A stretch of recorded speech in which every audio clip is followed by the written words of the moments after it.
Well, let's get into our first news story. And President Akufo-Addo says government would continue to work hard to pull through the economic quagmire the nation finds itself in. Now, according to the president, a lot is being done by his administration to revive the economy through the 100 billion Ghana cedi CARES or Batampa program. Speaking at the 90th speech and prize-giving day of the St. Augustine's College in Cape Coast, he indicated that though the economic crisis brought forth by the COVID-19 pandemic is a global phenomenon, the 100 billion cedi program would bring in its wake stability, development, and prosperity for all Ghanaians. Richard Kwedunyako has more in this report. President Akufo-Addo indicated at the speech and prize-giving day of St. Augustine's College here in Cape Coast, government was not oblivious of the times the nation finds itself. He assured a lot of measures are being put in place by government, and chief among them is a 100 billion cedi Ghana CARES or Batampa program. With that, he believes stability and unbridled development would happen in Ghana. I know these are difficult times for all of us. Our nation, and indeed every country on the face of the planet, is going through challenges brought forth largely by the pandemic of COVID-19. Ghana is not the only country faced with extraordinary increases in global freight rates, strong inflationary pressures, dramatically rising fuel prices, unprecedented volatility of stock markets, and tighter global financing conditions. These are global phenomena. Nonetheless, government continues to work hard to address these issues, and I am certain that sooner rather than later, our economy, through the implementation of government's 100 billion cedi Ghana CARES or Batampa program, will rebound from the ravages of the pandemic, bringing in its wake stability, development, progress, and prosperity for all Ghanaians. We need to undertake the difficult but necessary fiscal and other measures that will enable us to maintain the 2021 and higher rates of growth in the immediate years ahead of us. President Akufo-Addo says among the interventions to develop the country and set it apart for greatness is the pushing of more resources into the TVET sector and a 60-40 science humanity quota in the country's senior high schools. That is to open up more spaces for science education. The strategy is to expand technical and vocational opportunities at both secondary and tertiary levels, and thereby strengthen the linkages between education and industry, as well as empower young people to deploy their skills and employ themselves and others. Enough lip service has been paid to the TVET sector, and government, in view of the challenges facing the sector, has initiated a number of policy measures aimed at improving the coordination of the TVET sector and enhancing the effectiveness of the operations of training institutions. The Ministry of Education, under the leadership of its hardworking minister, is currently undertaking cutting-edge policies to achieve the ministry's objective of 60-40 science humanities ratio in enrollment in senior high schools for its transformation agenda. The president commissioned a new chapel, a new center of modern learning, an expanded computer laboratory, and promised to get the college a new 60-seater bus. Reporting for JoyNews, Richard Kwedunyako. Well, from talking about that school in Cape Coast, let's talk about convener of Fix the Country movement, Oliver Barker-Vomawo, who has criticized the Ghana Police Service for keeping people in cells without food for days. He says it is inhumane for people to be kept there without trial for years and not being fed for days on top of that. He spoke to the media after the Ashaiman police rejected a donation of food and other items the Fix the Country movement made to the district command on Sunday. So then we go home. We have already started soliciting different charities or orphanages that people online think is the best place to send the things. We'll send them there to feed people who are hungry. And And if the nature of politics in this country is that even hungry people have to be denied food to make a statement, that's the reality of the country we are living. We can't change it, we can't do anything. We can only find other orphanages and hope that they will accept it. And if they don't, we'll go into the street and sit down with homeless people and eat with them. That's all our advocacy is about. First of all, for all my 35 days in there, not once did the police come and offer me food. That this is the food that the state has provided them to give to inmates. I had to wait on family and friends who would come and give me food. So that's the experience of a lot of people who are there. There are some who have gone a year, 2 years, and have never received any family coming to see them. In fact, a lot of them, their family don't know they are in there because the police often deny them the right to call anybody to inform them that they are there. So that's the experience I went through. And I know that there are people in there who are starving. When I was arrested and I was thrown in there, I met people who for 5 days had not eaten. And when I talked about it and complained about it, I was told by the police that the people in there are used to it. So it's inhuman as far as I'm concerned for people to go this number of days without food. Now, the Techiman area manager for the Northern Electricity Department, Netco, John Mumunitahiri, is worried about the incessant attacks on Netco in the line of duty. He says these attacks by customers hampered the smooth delivery of their service. He's been speaking to JoyNews during a visit to the area by regional and national executives of the Public Utility Regulatory Commission as part of moves to ensure responsiveness and efficiency in service delivery. There's more in this report by Anas Sabit.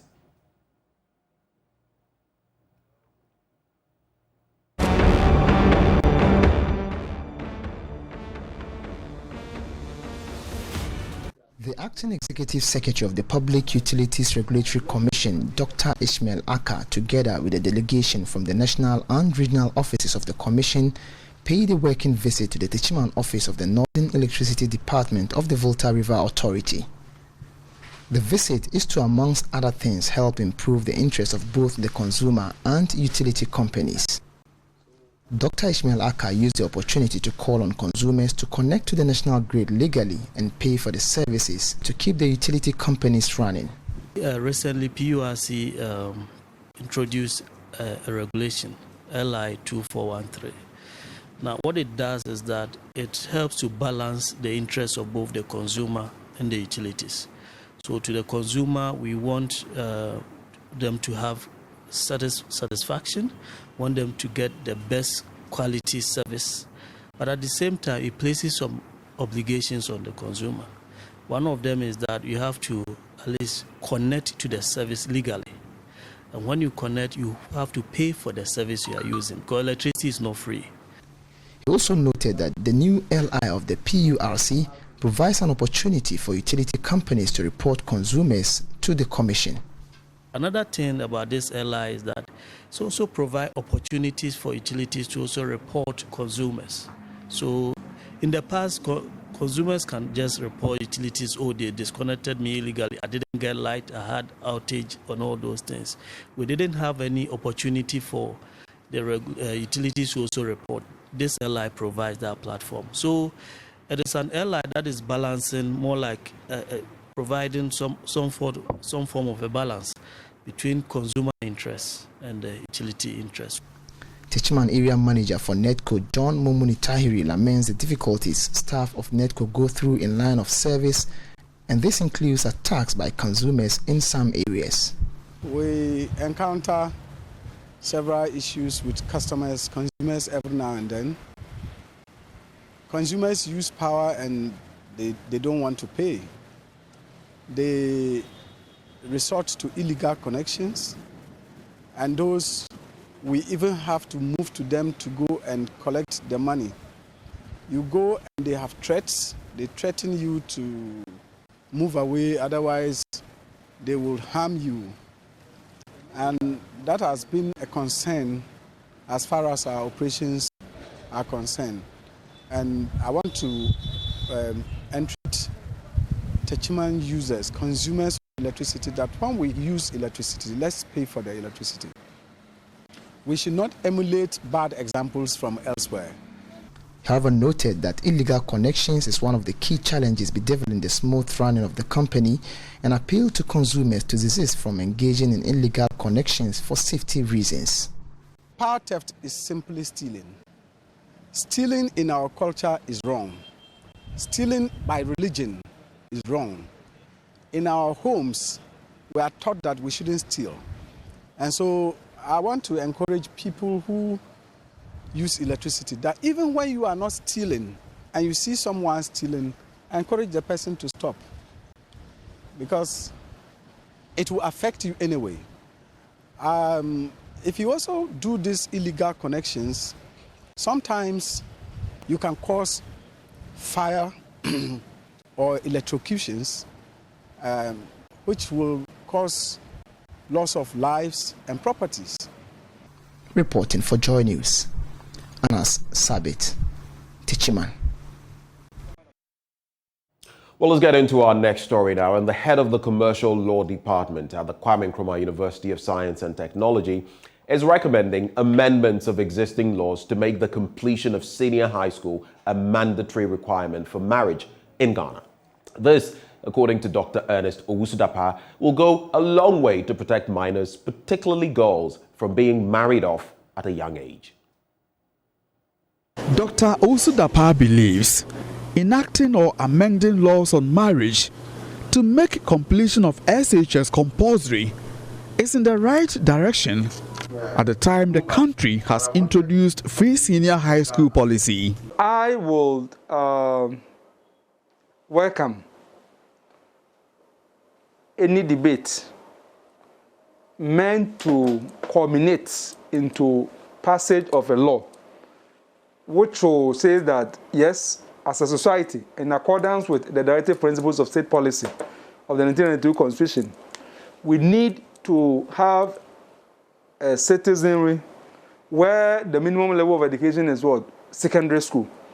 And for that matter, we are not going to encourage and allow people to marry until they have completed secondary school. So that like completing secondary school education become part of the qualification or your eligibility to get married. It would be a good idea. Now that I have the free SHS, if there could be a law making it compulsory, that it also means that we even have to do some consequential amendment to maybe our marriage legislation and all that, and say that if you want to marry under ordinance, if you want to go through any marriage under our law, not until you have completed SHS, you are not ready for marriage. As a radical step to prevent underage girls from being married off, NGOs in child rights want birth certificates of brides to be used as evidence before such marriages are contracted, especially by Islamic leaders. Berma Kwesiamankwa is the national coordinator. One that I will recommend is that there should be an element of birth registration to let us know that the child is above 18 years. And even here in Ghana, sometimes people think that if you are above 18 years, you can enter into marriage. But they forgot that if you are above 18 years, you cannot really enter into what we call the custom marriage. Because if you are 21 years, that is when you can sign a contract. And marriage is a contract. So some of these things, the priests, the imams, and other people need to begin to be educated on, so that they can also educate other people that will come to them. From Kumasi, for Joy News, Oimintiria reporting.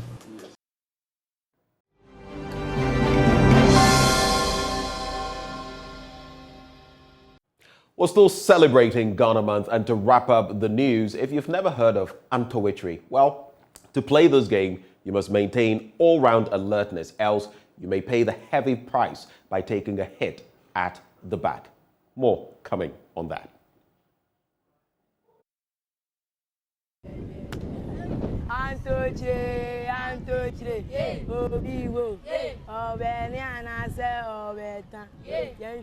Pupils of the Kwabenya Atomic MA5 school playing the game of Antoitry. They form a circle and one of them hovers behind them with a stone in hand. The rest in a circle, all of them down on their knees, clapping. The players must be 8 or more, from ages 5 and above. A cloth is needed for the game. The children are made to sit in a circular fashion, and one of them goes around the circle singing Antoitry, Antoitry. They all respond, yeah, yeah, yeah. Antoitry, Antoitry, yeah, yeah, yeah. Obi babewo, yeah, yeah, yeah. The song is repeated as many times as one goes around the circle. Antoitry is an Akan folklore game. The game's name, Yamfa Antoitry, literally means it has not been put behind you. The rule of the game is that for those seated, nobody should look back. The moderator then goes behind one person and puts a cloth behind them. The first person should have a way of knowing when the cloth is put behind him or her so that he can be the new moderator. If the person is that absent-minded, the moderator then likely hits the back and they all laugh. The game continues until they decide to stop. My name is Joyce Quay. Joyce Quay, the head teacher here, is one of the people trying to keep children here focused on Ghanaian games. With the onset of technology, a lot of our children have lost track of our traditional games like Ampe, Owari, Ludu, Antoitry, and the rest. But once in a while, we organize such things so that our children here would not lose our culture entirely. So today, for instance, we did Ampe, Antoitry, drafts, and Owari. Like many other games indigenous to Ghana, Antoitry is almost lost. And if nothing happens soon, it would only be a matter of time that no one would hear or know about this game again. Justice Baidu, JoyNews, Accra.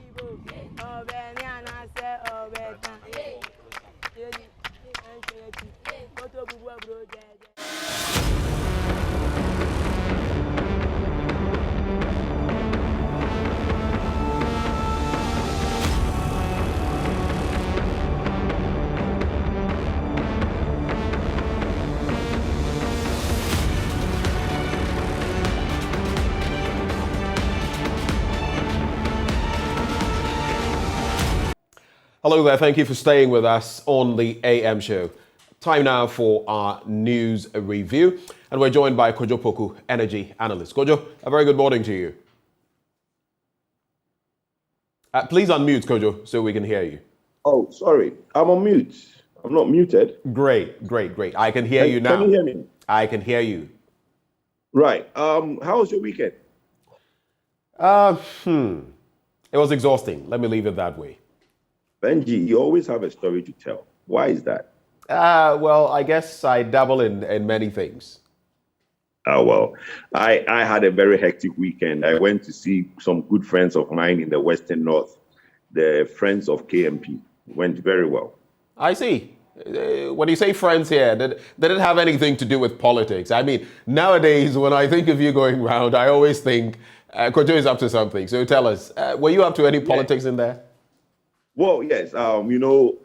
Since my announcement that I would definitely be on the run for the MPP leadership, I think there are various youth around the world who has formed Friends of KMP, and their slogan is KMP, Voice of the People.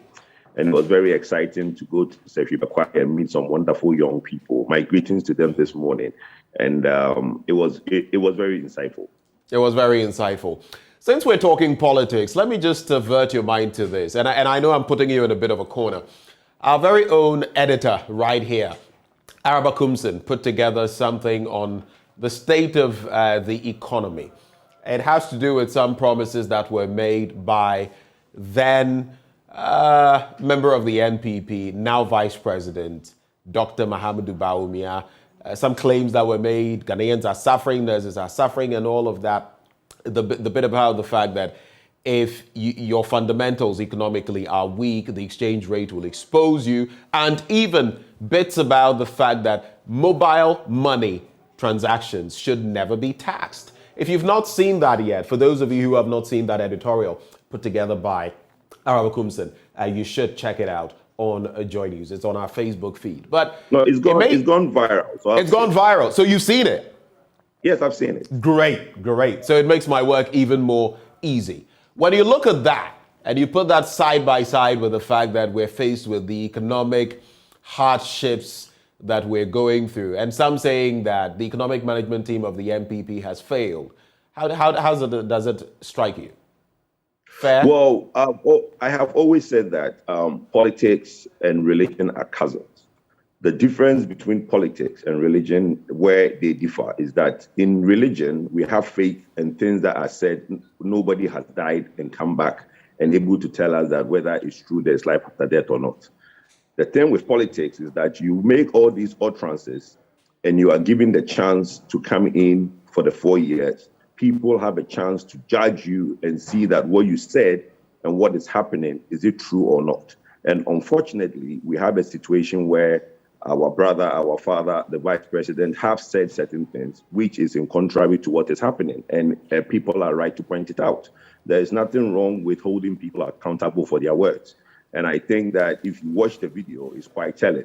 But for me, I think the bit where I also plead on behalf of our brother, our father, the vice president, is that, look, he is not the president. He is the vice president. Yes, he is the head of the economic management team. I think he oversold some of the messages at that time. Look, in class, in economic theories, there isn't just one theory for every situation. You might have multiple theories that might come into play depending on the circumstances of the day. So he sold a theory that did not pan out the way we all wanted it to pan out. I don't think the vice president wanted ill for this country. He honestly believed in the message that he was giving out at that time. A point at best, I think it's unfortunate that things have gone the way they are. But at the appropriate time, I think he should come out and explain himself why it didn't go the way he thought it would have gone, and what are some of the conversations around that. But there's nothing wrong with people just opposing what you said and what you said. And that's what makes politics different from religion.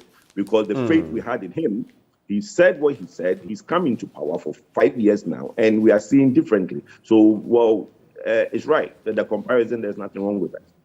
Staying on that tangent, do you feel this calls for more honesty in our politics? And I use candidness and honesty in that particular perspective, because guess what? Some people simply feel aggrieved because they feel, Kojo, that you said these things. You should be able to come out and say, oh, I did say these things, but guess what? There are different economic dynamics to look at in terms of the situation we're facing. And so this and that. But people feel he is simply evading the matter altogether, completely, not even, touching on it. And some people feel very aggrieved by that.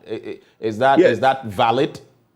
Yes, honesty is very important. And a typical example, when I went to meet the youth of Western North in Bekwai, in Sefi Bekwai, one of the things they said was that I spoke for like 30 minutes, but I didn't want to bore them with a lot of things. And I kept it very brief.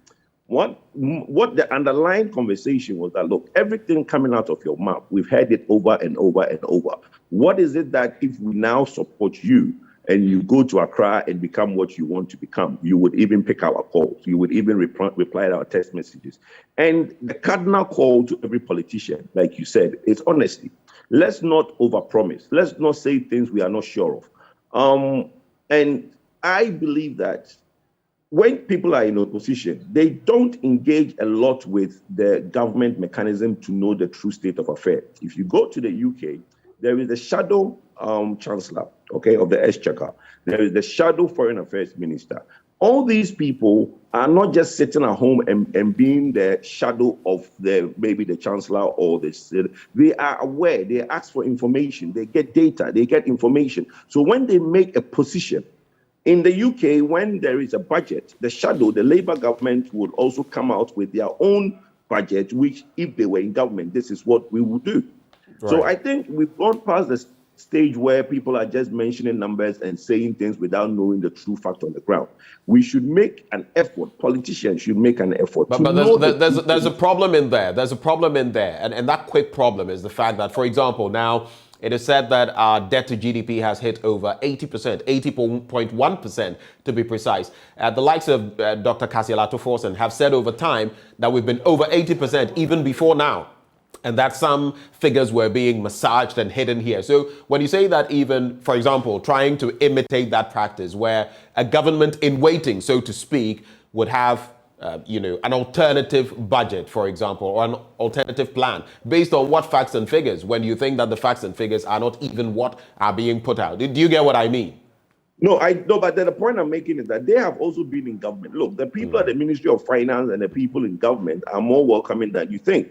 If they want the facts and figures, they will give it to them. If you call the Ministry of Finance and look, the NDC case, Alatoforsen and all the people in NDC have been in the Ministry of Finance before. They have people they've worked with at the Ministry of Finance. If they want the information, they will get it. In the energy sector, the likes of John Jinapo has worked in the Ministry of Energy. NDC, MPP have all been into the ministries. They know people, they employ people. They can easily get this information if they honestly want to do that. But my brother, what we do in Ghana is just shout and praise, propaganda. Nobody wants to tell the actual truth. If they want to tell the truth, they can tell the truth. When the NDP, look, everybody is saying that e-levy, NDC is 100% opposed to e-levy. I want to throw this challenge to them on your show. Why don't they come out and tell us what if they were in power today and we are faced with the situation we are faced now? What would they put in place to increase tax revenue? Because we all know the government is broke. And but they want to be the alternative. to be fair, yes, they do admit government is broke, but they have always given it alternatives. They have said, cut down on executive spending, for example, looking at presidential staffers. You can cut down on the number of vehicles that are being used. So basically, you can cut down on expenditure, not just the executive, but across the board. And some have said that is minimal, but they have also suggested, among other things, that you can cut down on certain other aspects of our economy. And if it means scaling down, the 20% that the finance ministry is telling us has been cut down, or up to 30%, like some would intimate, they say they are not seeing that. They are saying that there are certain things we can do to cushion the economy rather than going for the e-levy. And they talk about more stringent economic management. I mean, just to be fair, on this show, they have mentioned all of these things. Ben, these are English. Stringent economic measures. What are the stringent economic? They should lay it down to us. What are the stringent economic measures? They say we should stem the tide of corruption, for example, the waste that goes into corruption. These are things, let me be honest with you. Look, this thing where people say that you need to cut down on expenditure, executive, blah, blah, blah. Let's put it in perspective. Our total revenue is 60 billion, okay?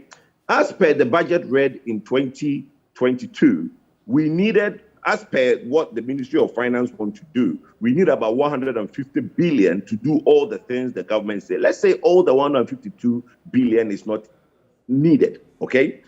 There are a lot of constituencies, a lot of regions who said that what they wanted to do was not even in the budget, even at 152 billion.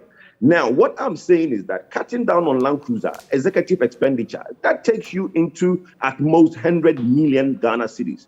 This is not what we are talking about. What government needs is billions of cedis. So our revenue is 60 billion. Our salary is 30 billion. Our interest is 24 billion. That makes it 54 billion cedis that we don't have any control over. So take that out. It's only left with 6 billion. What extra revenue are you going to generate with including of that 6 billion? And what are you going to do for Ghanaians with that 6 billion if you don't intend to raise any more revenue or borrow? And if you intend to borrow, how much do you intend to borrow? Because the minimum, you will need about 100 billion Ghana cedis, which is about 40 billion more to do some of the things you want to do in terms of development in this country. So let's not let people come and tell us that, cut executive spending and cut Land Cruiser. That at most is 100 million Ghana cedis, right? We are talking, how much are you going to get extra 5-10 billion Ghana cedis to do your development? Because what you have available to you is only 6 billion. Okay, are you saying to Ghanaians that you're going to go through the next 4 years if you come into power using just 6 billion? Tell us. Are you going to borrow? Tell us. How much will you borrow? Those are the details we need from them. Not just I'm opposed to e-levy. Because look, the government needs money. How are you going to raise that money? Cut. So interesting questions there. Interesting questions. We also know about that cabinet retreat, and the Daily Graphic captures that on pages 32 and 49. And it says the president has sanctioned some major reliefs as part of efforts to recover the economy and set it back to its pre-COVID-19 levels. The reliefs include the opening of the country's land borders, the easing of general COVID-19 restrictions, and measures to arrest the depreciation of the cedi. So some detail in there. It is expected that in the coming days, President Akufo-Addo, the Finance Minister Ken Ofori-Atta, other sector ministers, as well as the Bank of Ghana, will provide details on the reliefs. For now, we just know that there are measures to tackle rising fuel prices occasioned by the global economic turmoil, brought on by the Russia-Ukraine conflict, and measures to address the persistent rise in the prices of goods and services. Before you come in, I'd just like to quote American President Joe Biden, who tweeted recently, "Oil prices are decreasing. Gas prices should too." We know what the Americans refer to when it comes to gas, what they call gas. But how do you feel that should resonate with us, even in terms of our tax mix on petroleum products? Well, the good news is that, as Joe Biden just tweeted, the next window, we are going to see a very big reduction in the petrol prices. If the cedi, as the president has directed, we get the Bank of Ghana to strengthen the cedi. Look, right. If the cedi comes back to about maybe even 7 or 6.8, okay, we would be able to reverse the 20% increase that we had last week. That can easily be reversed because in the international prices, all the international market has reversed. And the MPA forward benchmark shows that we are going to have about 16 to 15% in the petroleum side. And if we can get about 5% reduction or 10% strengthening of the cedi, we can reverse the 20% increase that happened this window. That said, a lot depends on the cedi basically having strength. Some of us have said, and we want to repeat it to Bank of Ghana.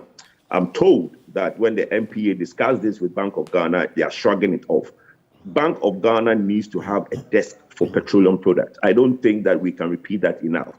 I think I'm hearing the Bank of Ghana think that petroleum products is not the only trading that happens in Ghana. I'm sorry to tell them they are mistaken. It's the most important trading that happens in Ghana. Okay? If somebody is not telling them, I will tell them. Bank of Ghana should know that petroleum trading is the most important trading that happens in Ghana. If they can't find dollar for the OMCs and the BDCs, the average Ghanaians suffer. They suffer. We all suffer. The economy suffer. So I don't see why the Bank of Ghana would think that they won't provide this desk that we've been calling for. They should provide a desk for downstream trading. It's as simple as that. Without that, Ghanaians will continue suffering. Let's look at other stories in the Daily Graphic. Africa must invest against pandemics. Dr. Nkengasong says so. He is director of the Africa Center for Disease Control and Prevention. There's also CDS urges parties in conflict to cease fire. And in recent times, we've had Boku incidents, as well in there, among other stories. You can check out more details from the Daily Graphic newspaper. But let's do the Daily Guide newspaper now. Businessman warns encroachers. That's on page 6 of the paper. And I didn't directly request $50,000. That's according to Bagbin. There's also government to pump $2 billion to rescue the cedi, land borders to reopen. This was something that I was putting to the Director General of the Ghana Health Service, Dr. Patrick Kumebwaje, recently. And we'll soon be out of the woods. That's according to those sharing thoughts about the outcome of that confab over the weekend.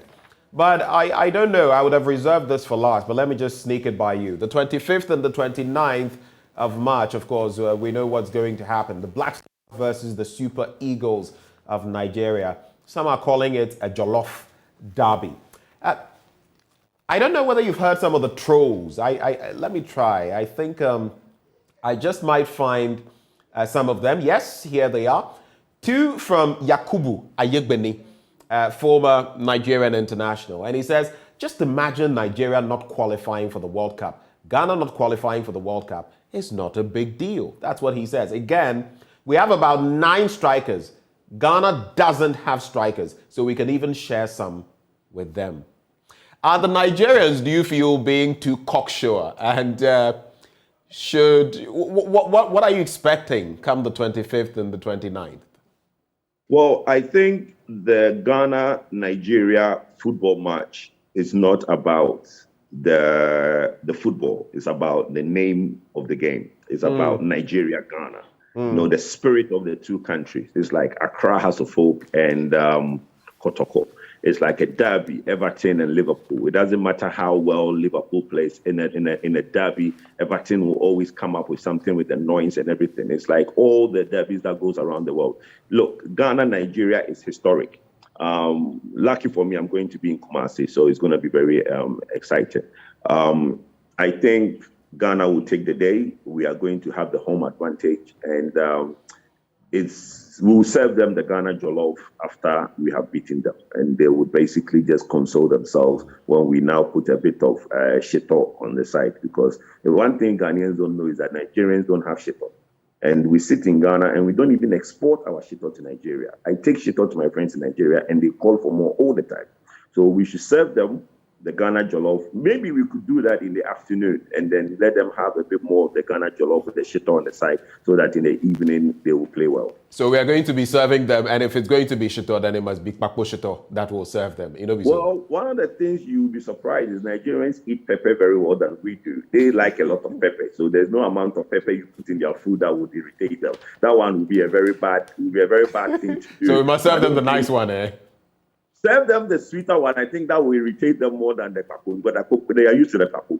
Ayo. Time will tell how things pan out for the Black Stars, but let's do the Ghanaian Times newspaper quickly. CID investigates shooting alleged murder of 2 in Wa. And I want to bring this up because it's fast becoming our reality. Boku, then Wa. And I've seen, statements of concern on the back of some of these developments that have not been successfully nipped in the bud. From time to time, they flare up, people are killed and maimed and all of that. But per the story, the CID of the Ghana Police Service has commenced investigations into the shooting incident that claimed the lives of 2 people in Wa in the Upper West region last Thursday. The deceased had been identified as Stephen Mane, 64, retired lecturer at the Dr. Hila Liman Technical University, and Idris Al-Hassan, 46, an administrative staff of the Simon Diedong Dombo University of Business and Integrated Development Studies. And these developments that keep cropping up are a big worry. Your quick reaction to that? Well, it is, especially with the area Boku, where for me, I always say that Boku is my adopted home.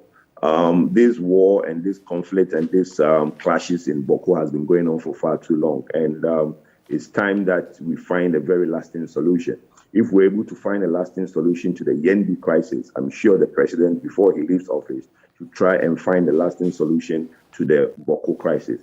The police should have a very big intelligent gathering in the northern part of the country.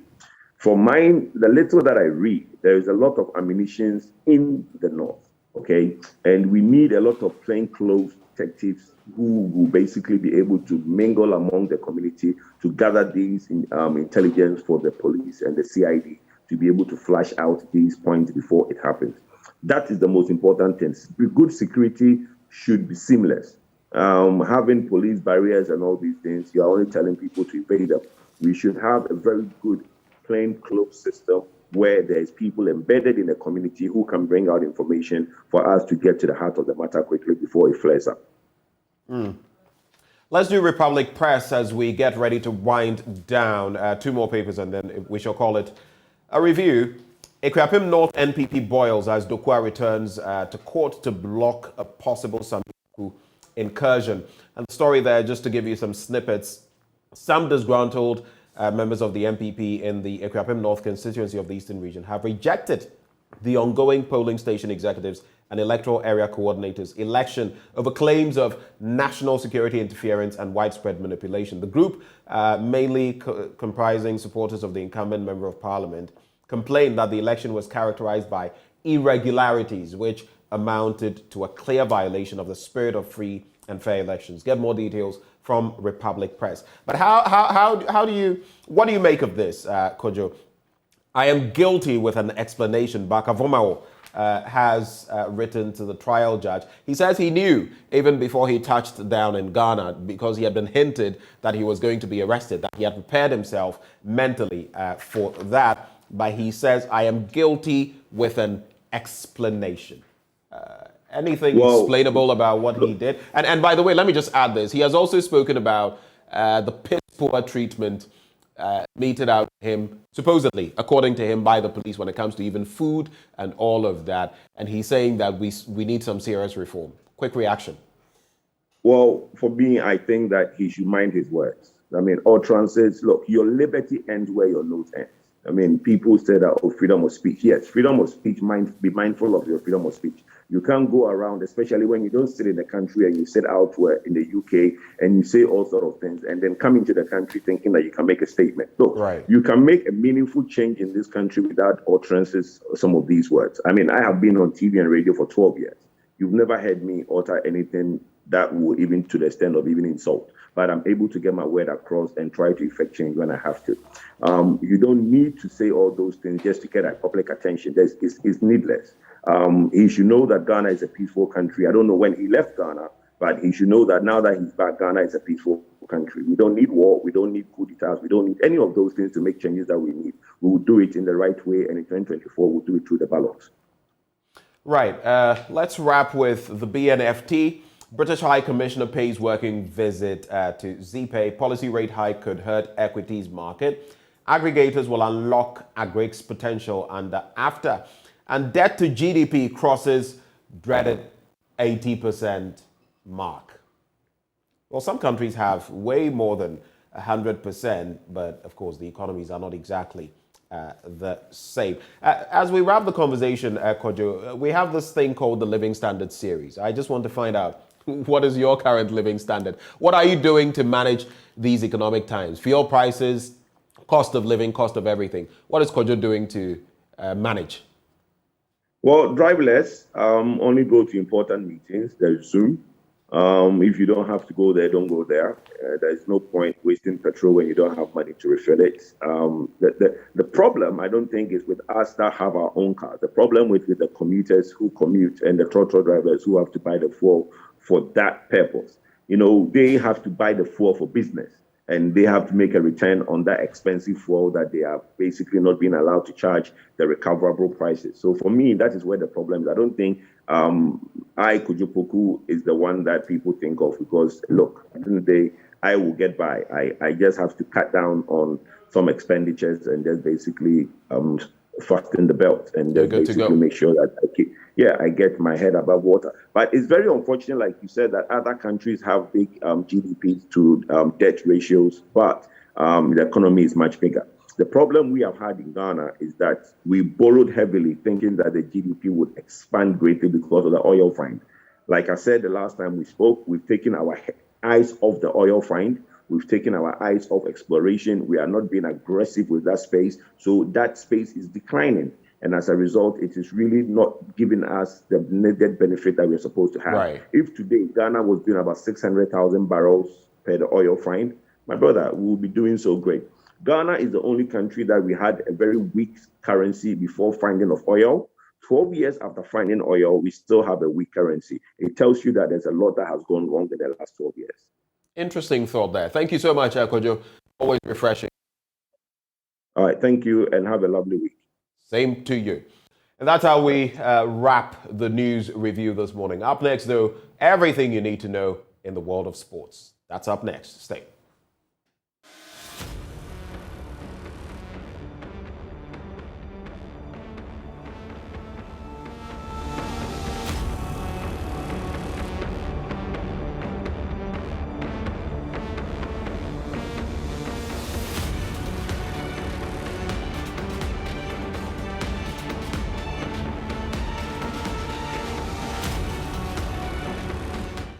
Good morning. Welcome to AM Sports with me, Muftau Nabila Ablai. Today, the Ghana Football Association has announced that the coaches of the Black Stars will be speaking to the media at 8:30 a.m.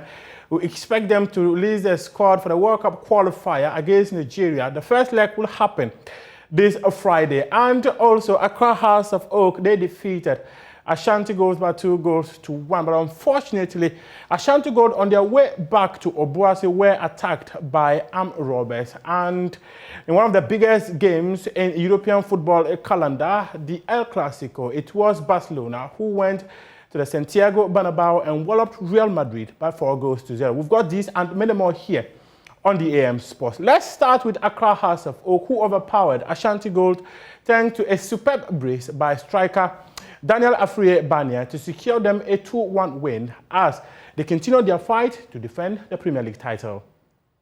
Hello, good evening and welcome to the Accra Sports Stadium. It's Sunday night football and it's Hearts of Oak, the defending league champions, up against Obuasi Ashanti Gold for match day 21. My name is Nana Dakwa Jesse, together with our stream switcher Philip. We are your commentators for this evening's fixture here in Accra. Here we go, it's Hearts of Oak versus Ash Gold here at the Accra Sports Stadium. Suleiman Tyrese cross, Obin Jr. controls on his chest, tries to find Mensah. It's a penalty. Frank Akoto brings down Mensah. But there's no debate about if it was a foul or not. Isaac Mensah is, it's happening in the box. Did he catch him? I don't think he caught him. It was a wild. Vomawa whistles. Barnier steps forward. Daniel Barnier and he scores. Hearts of Oak are up by 1-0. Expertly converted penalty from Daniel Afriye-Bania. Spot with real confidence, real composure about him. Yeah, he just picked the spot. Beats Sewanu to the ball. It is Yawano, skips past. Ado, Yawano. Good save. Richmond Ayi. Brilliant goalkeeping, but ball had crossed the line. So it's 1-1. On the near side, the ball crossed the line. It didn't. Richmond Ayi tried to use his leg, but the ball had crossed the line. The full sacrifice of the ball. Junior back to Kosa. Trying to get to Obin Jr. Brilliant from Obin Jr. But goalkeeper makes a save. Sets up Set Osei. Here is Set Osei.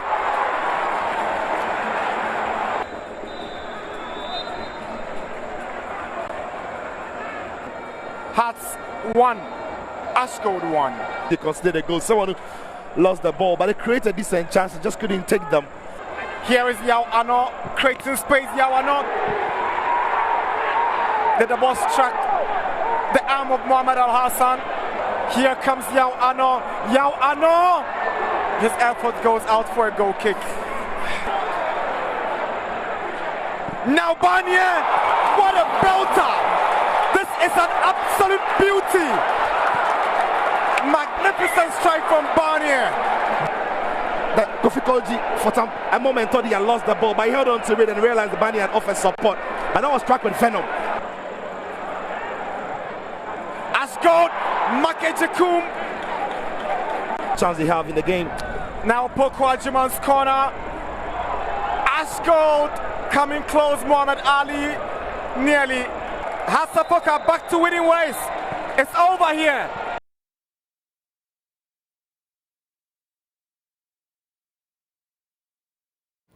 Midfielder Suleiman Tyrese was named man of the match following the success of Hearts of Oak, and he says his priority is to ensure that there's consistency in the winning ways of Accra Hearts of Oak because most of the players, they drop their heads anytime they're in the lead.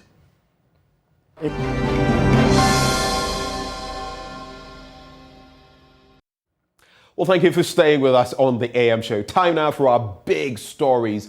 And they come to us courtesy of a man who is the longest serving Foreign Affairs Minister, former Attorney General in Ghana as well. I'm going to be interacting with him. In fact, he has shared his thoughts with us on myriad matters of national scope and concern.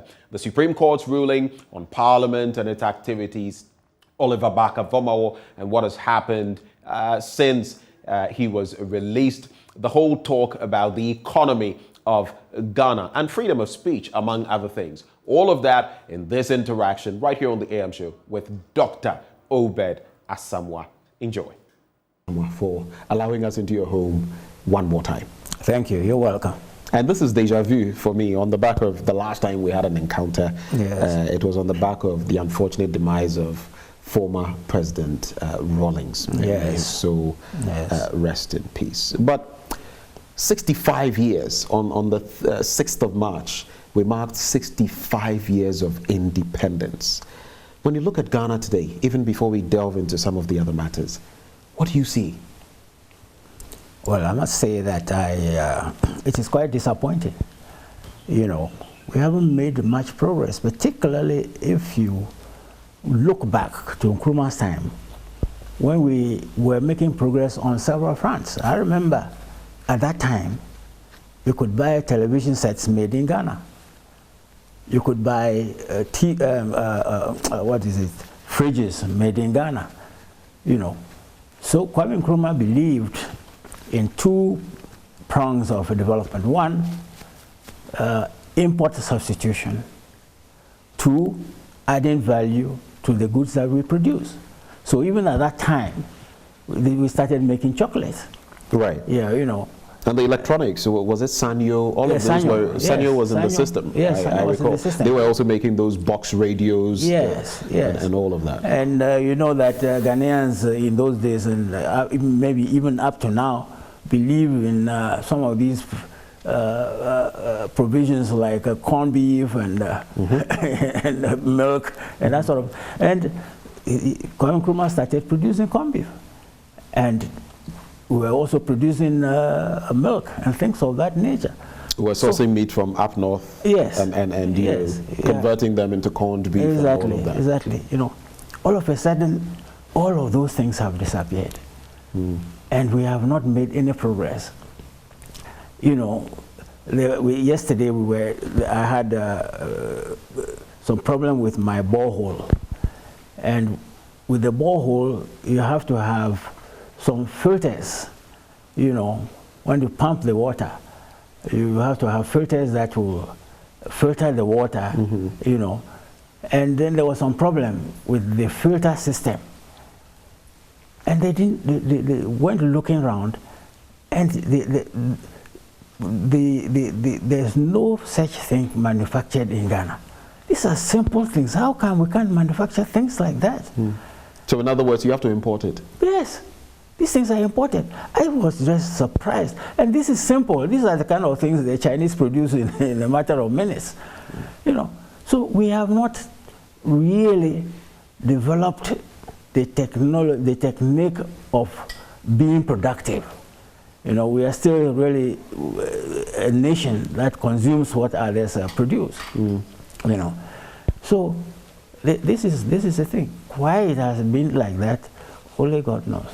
But it's not anything new. I mean, your own administration that you have served under, we've seen all of these things even through the PNDC era.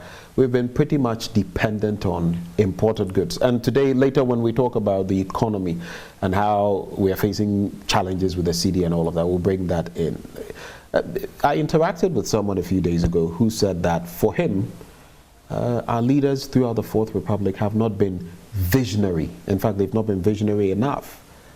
Do you think that is part of the problem, that our leaders have not foreseen what maybe the likes of Nkrumah foresaw? Well, I think to some extent, but you know, we must look at the particular case of President Rawlings. At the time he came in, all these goods, everything had disappeared. You know, because of these price control systems and all kinds of, the people were attacking the market women, and you know, so there was really nothing on the market. I remember in those days, as a foreign minister, I used to come back from the US and from some other countries with toilet paper because you couldn't get toilet paper in Ghana. I mean, really, how shameful it was, you see. So, in the case of Jerry, he had to put the system back on a working, you know, course, and nobody can deny that he did very well. I mean, at the time that the NDC left office, or the PNDC left office, the goods started flowing in again. You had to have a structural adjustment program, and thanks to Dr. Akwesi Bochwe, he executed it quite expertly, and so the things were coming back to the market. Now, of course, on the production side, there's more that could have been done, but you know, there is a limit to the number of years that we could have stayed in office. You know, there was a lot of agitation at some point for us to hand over to civilians, and you know. That is prior to 1992. Yes, you know, so I mean, it was getting really difficult to try to continue to stay without giving the people a multi-party system. Do you feel, just to chip in, do you feel that maybe in we started the Fourth Republic too early? Do you feel maybe the PNDC, if it had gone on for a little more time, it would have been better for Ghana's stability and economic fortunes, and that all this pressure from the West and all of that to start off a new democratic dispensation sort of hurt us in a way? Well, but the point is you have to look at the other side of it. If the PNDC had tried to stay longer, I think it would have created more problems. But if it had the opportunity, do you feel it would have inured to our benefit? It's the same way of talking about Nkrumah. If he had stayed longer, it would have inured to our benefit. But you know, human beings are impatient about certain things, and particularly when it comes to human rights, freedom of speech, and that sort of thing. They really get worked up. And just like in Nkrumah's time, they were worked up, of course, and in the part of the working up had been done by the Western countries. It's so clear, for example, that the U.S. ambassador in Ghana at that time was behind the 66 coup. It's been documented. And, but that was the time of the, Cold War. And the reason why Nkrumah had to be overthrown was because they thought he was getting rather too charming close with to the Soviet Union. The Soviet Union. And at the time he was overthrown, he was on the way to Vietnam to go and to try and stop the war. So, and when he was going, I remember that Dr. Nasser, President Nasser of Egypt, he passed through Egypt. And Abdul Nasser said, look, it looks like your backyard isn't going too well. So you better probably go back and try and put things right. He didn't pay attention to it. And then, so he continued.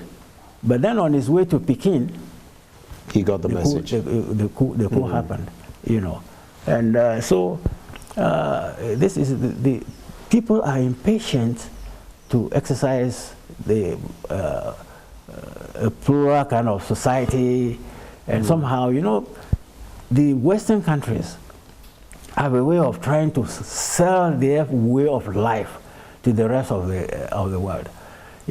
That's part of the problem in the Ukraine right now.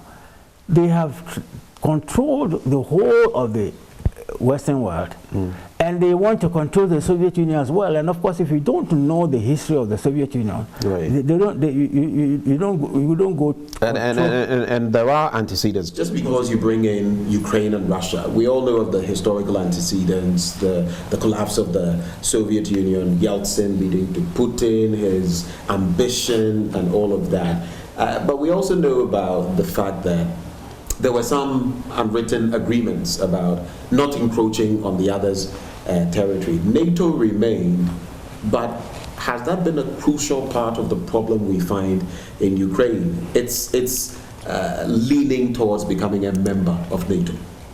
When it comes to big power politics, they don't respect the rules. Now let me tell you something. Assuming, for example, the present government gets into an agreement with Russia for the Russians to come and place intercontinental missiles in Ghana, Ghana will be bombed by the next minute by the US. They won't have intercontinental missiles sitting across the Atlantic aimed at them. And you know what happened with Cuba? Yes, the Cuban missile. Yes. So the Americans have been doing it. And the Americans have caused a lot of coups in the Latin American countries in order to safeguard their security, their concept of security. Now, are they the only ones who have a right to think of what is safe for them? The Russians also have the right to think of what is safe for them. And you've created this NATO. The NATO is an anti-Russian organization. It's intended to contain Russia, and it's intended to be used against Russia in the case of war. And you want them to sit there And for you to... Is it just Russia? I mean, the Soviet Union has collapsed. It's defunct. It's no longer. And in fact, from Lithuania to Poland to Estonia and all of those countries, they have formed, their own governments, a lot of them leaning towards democracy, not like what we had in the former Soviet Union. Some would ask, don't these countries have the right to determine which way to go, self-determination? What do you say to that? There's a limit. You see, for example, Poland and the others have joined NATO. The Russians, they cannot contain all those countries that belonged to the Soviet Union, So they know there's a limit to their power. But when it comes to, say, Georgia and Ukraine, Ukraine is next door to Russia, and they have made it clear they don't want NATO next to them in Ukraine. They made it clear on so many occasions, and everybody should have listened to it. So whose fault is this entire scuffle? Is it America? Is it NATO? Or is it Ukraine? I think the Western countries and Ukraine. Ukraine should have realized that there's a limit to the freedom that they can wield, and that the Russians would not tolerate NATO having a base close to them. They should have known that. It's quite... In the midst of all that logic, the 1962, I think, Cuban Missile Crisis was not bloody. It was a lot of threats here and there, and it died a natural death. But we have, in this instance... But don't forget that... Downright war. Yeah, but don't forget that even there, it was negotiated. The peace was negotiated. The Russians withdrew their missiles, but the U.S. were made to withdraw also from base in Turkey. Right. But that part was not... Indeed. In this instance, negotiations have come post the war, the start of the war. But in the midst of all these justifications, and you read extensively from both sides, people are dying. Millions of Ukrainians have been displaced on their own continent, a lot of them in Poland. Thermobaric weapons, which the UN does not necessarily sanction, have been used in Ukraine. A nuclear plant has been targeted, though the Russians say it wasn't.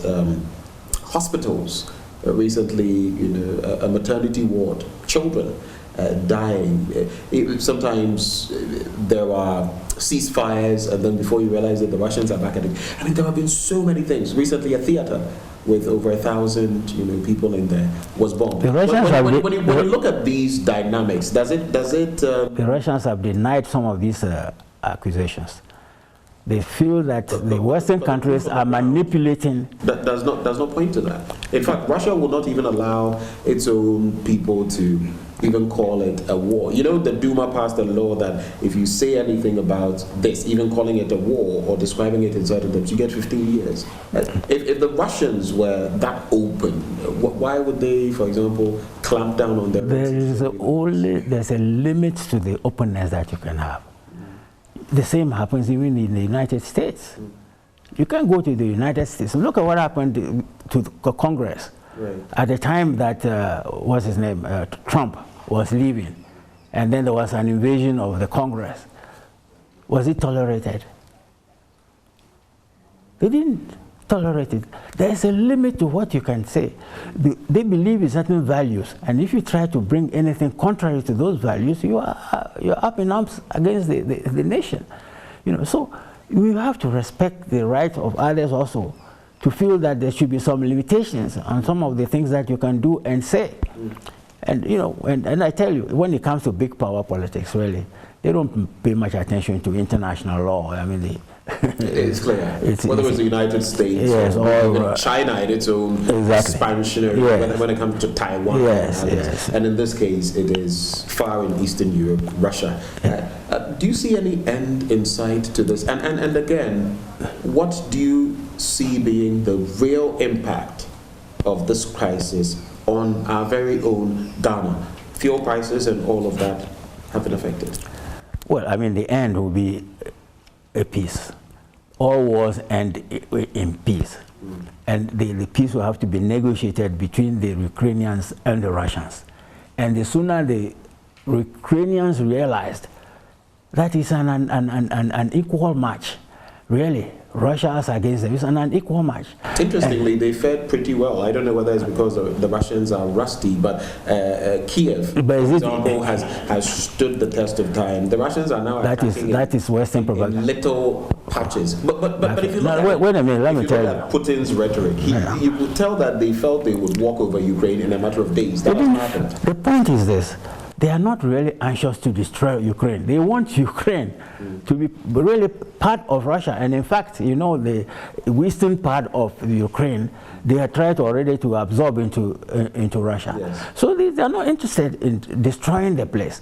So, but Western propaganda is that, oh, the Russians are meeting a lot of resistance. It's just to push these Ukrainians to be fighting. The Russians are calculating that they don't want to destroy the country.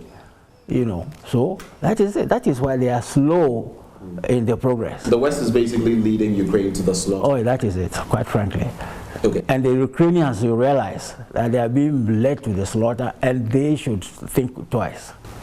The impact on us, our fuel prices have been not inching up. It's been a skyrocketing incident. In fact, diesel now at some pumps going for 11 cedis, 11 pesos, unprecedented. Add that to the mix of our cedi flip-flopping against the major currencies, the American greenback, the Great British pound, and all of that. It's a complete chaotic situation. It shouldn't really be so really in relation to us. We are also an oil-producing country. So when the prices go up, we gain.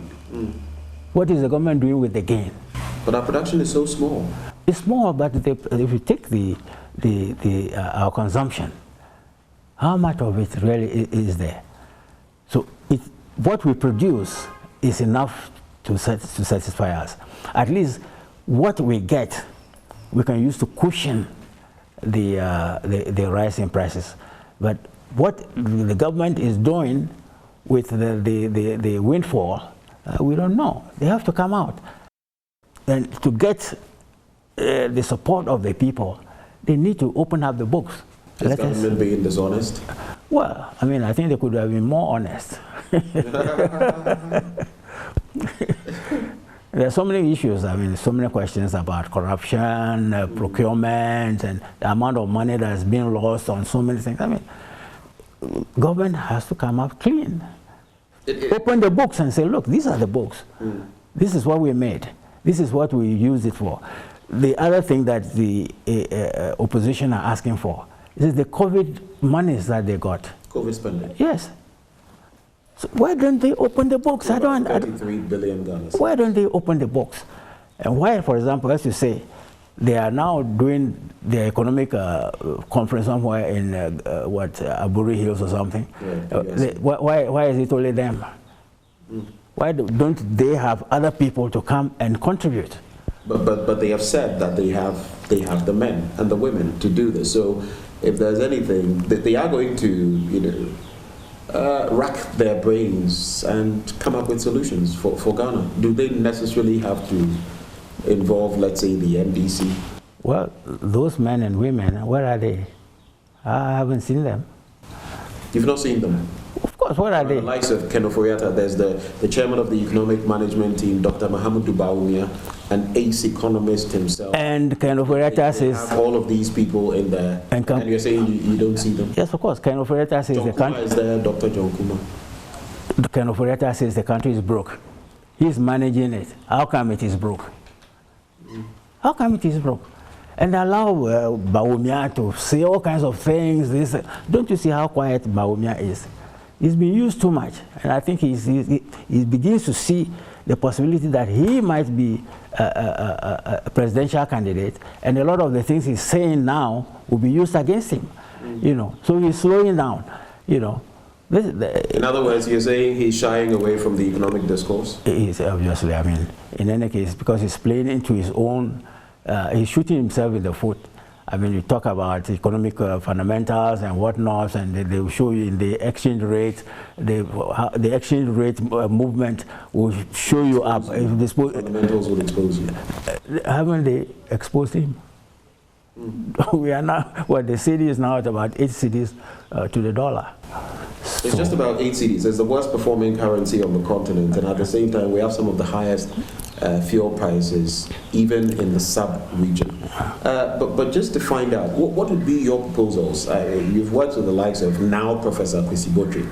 When you look at some of what you did then, even with structural adjustments in the 80s, coming into the 90s, where we had a democratic dispensation, what would you like to see as an elderly statesman in the country when it comes to dealing with our CD problems and arresting the skyrocketing prices of fuel products? We have to spend less.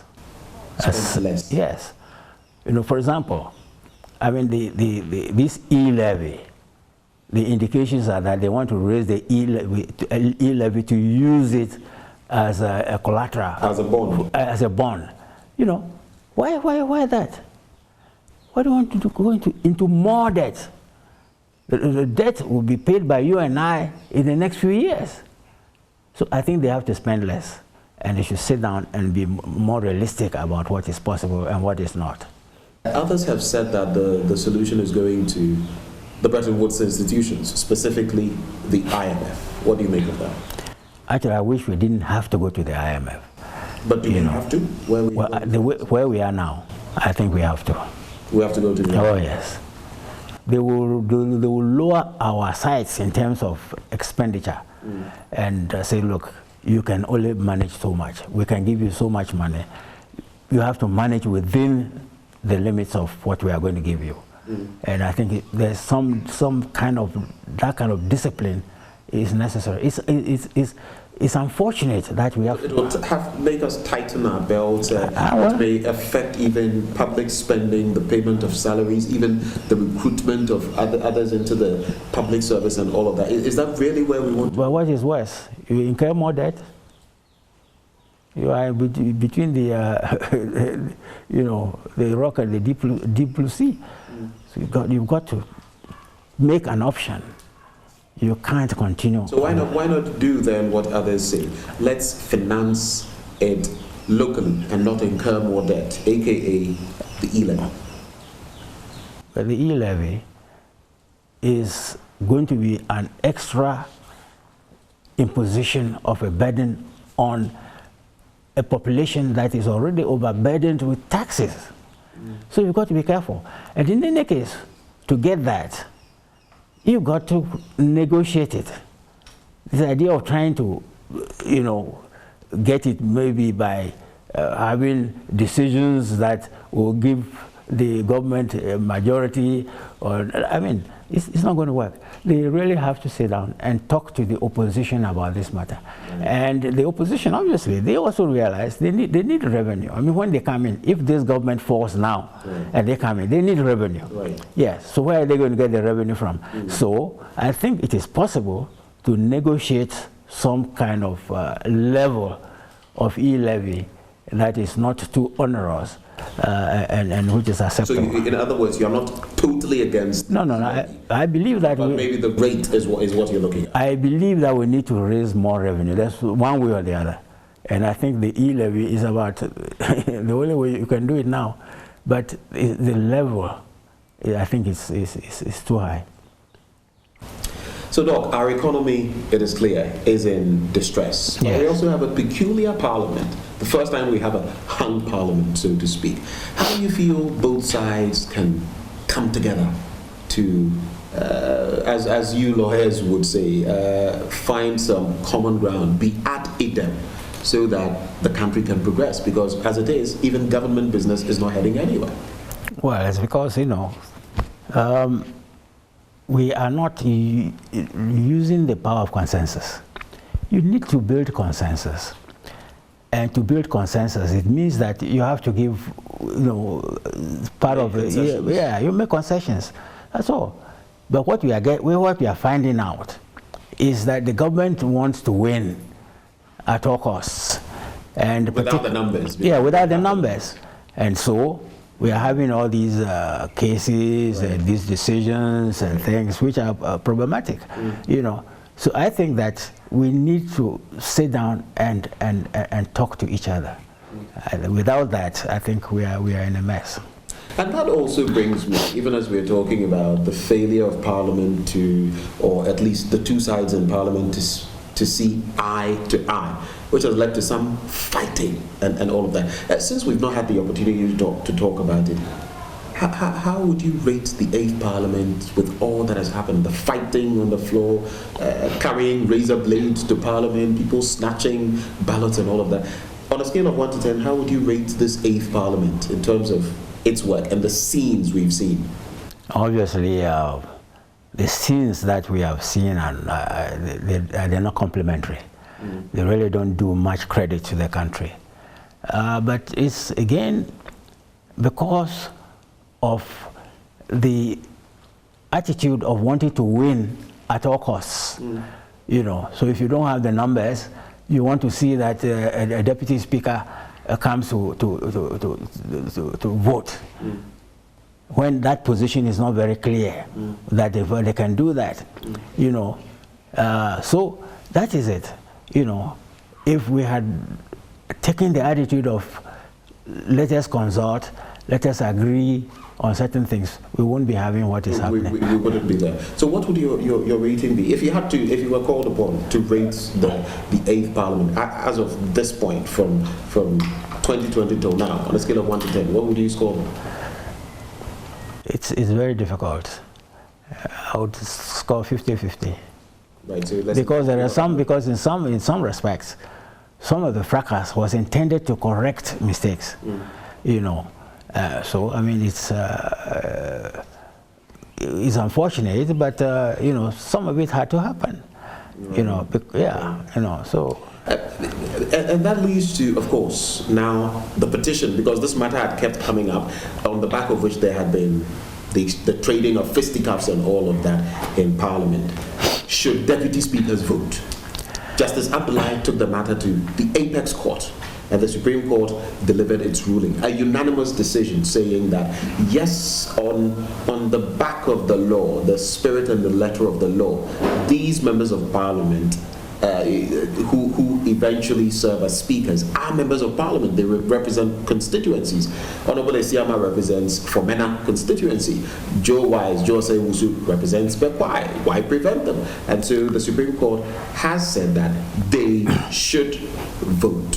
What's your take on that? I think that the Supreme Court is wrong, because well, that's what I'm going to say.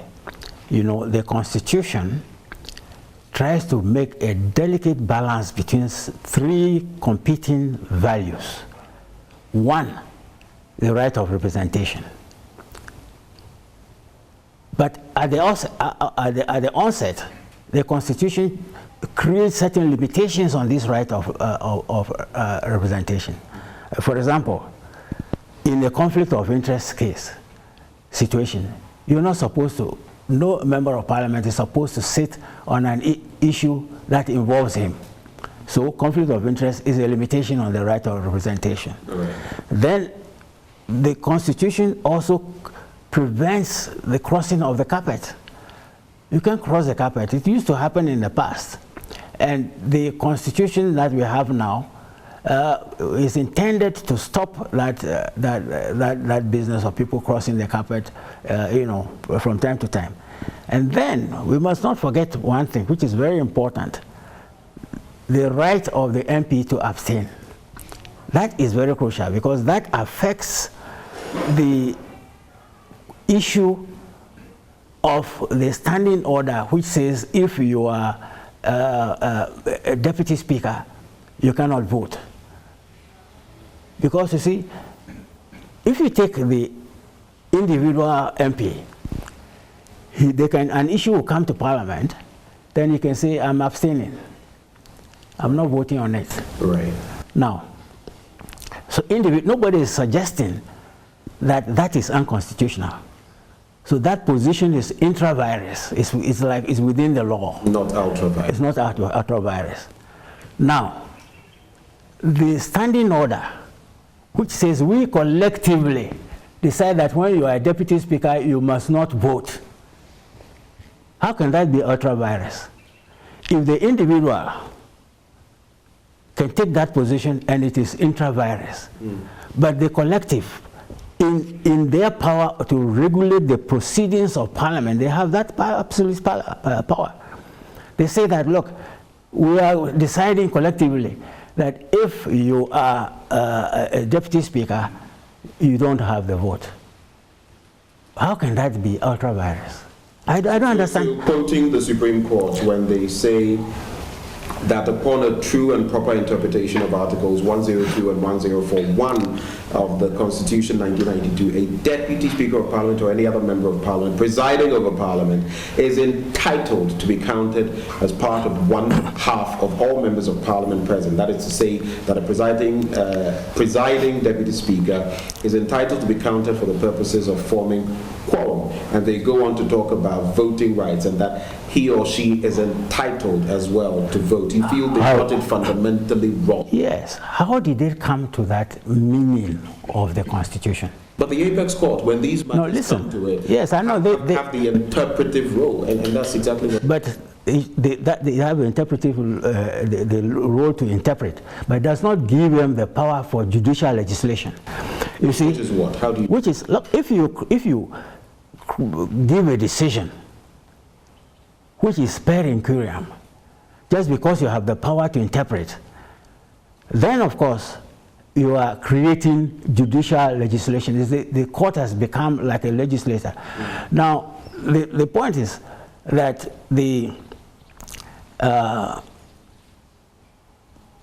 when they made the standing order, everybody has been supporting that standing order. And that standing order really, as I say, is a collective decision that if you are a deputy speaker, you don't vote.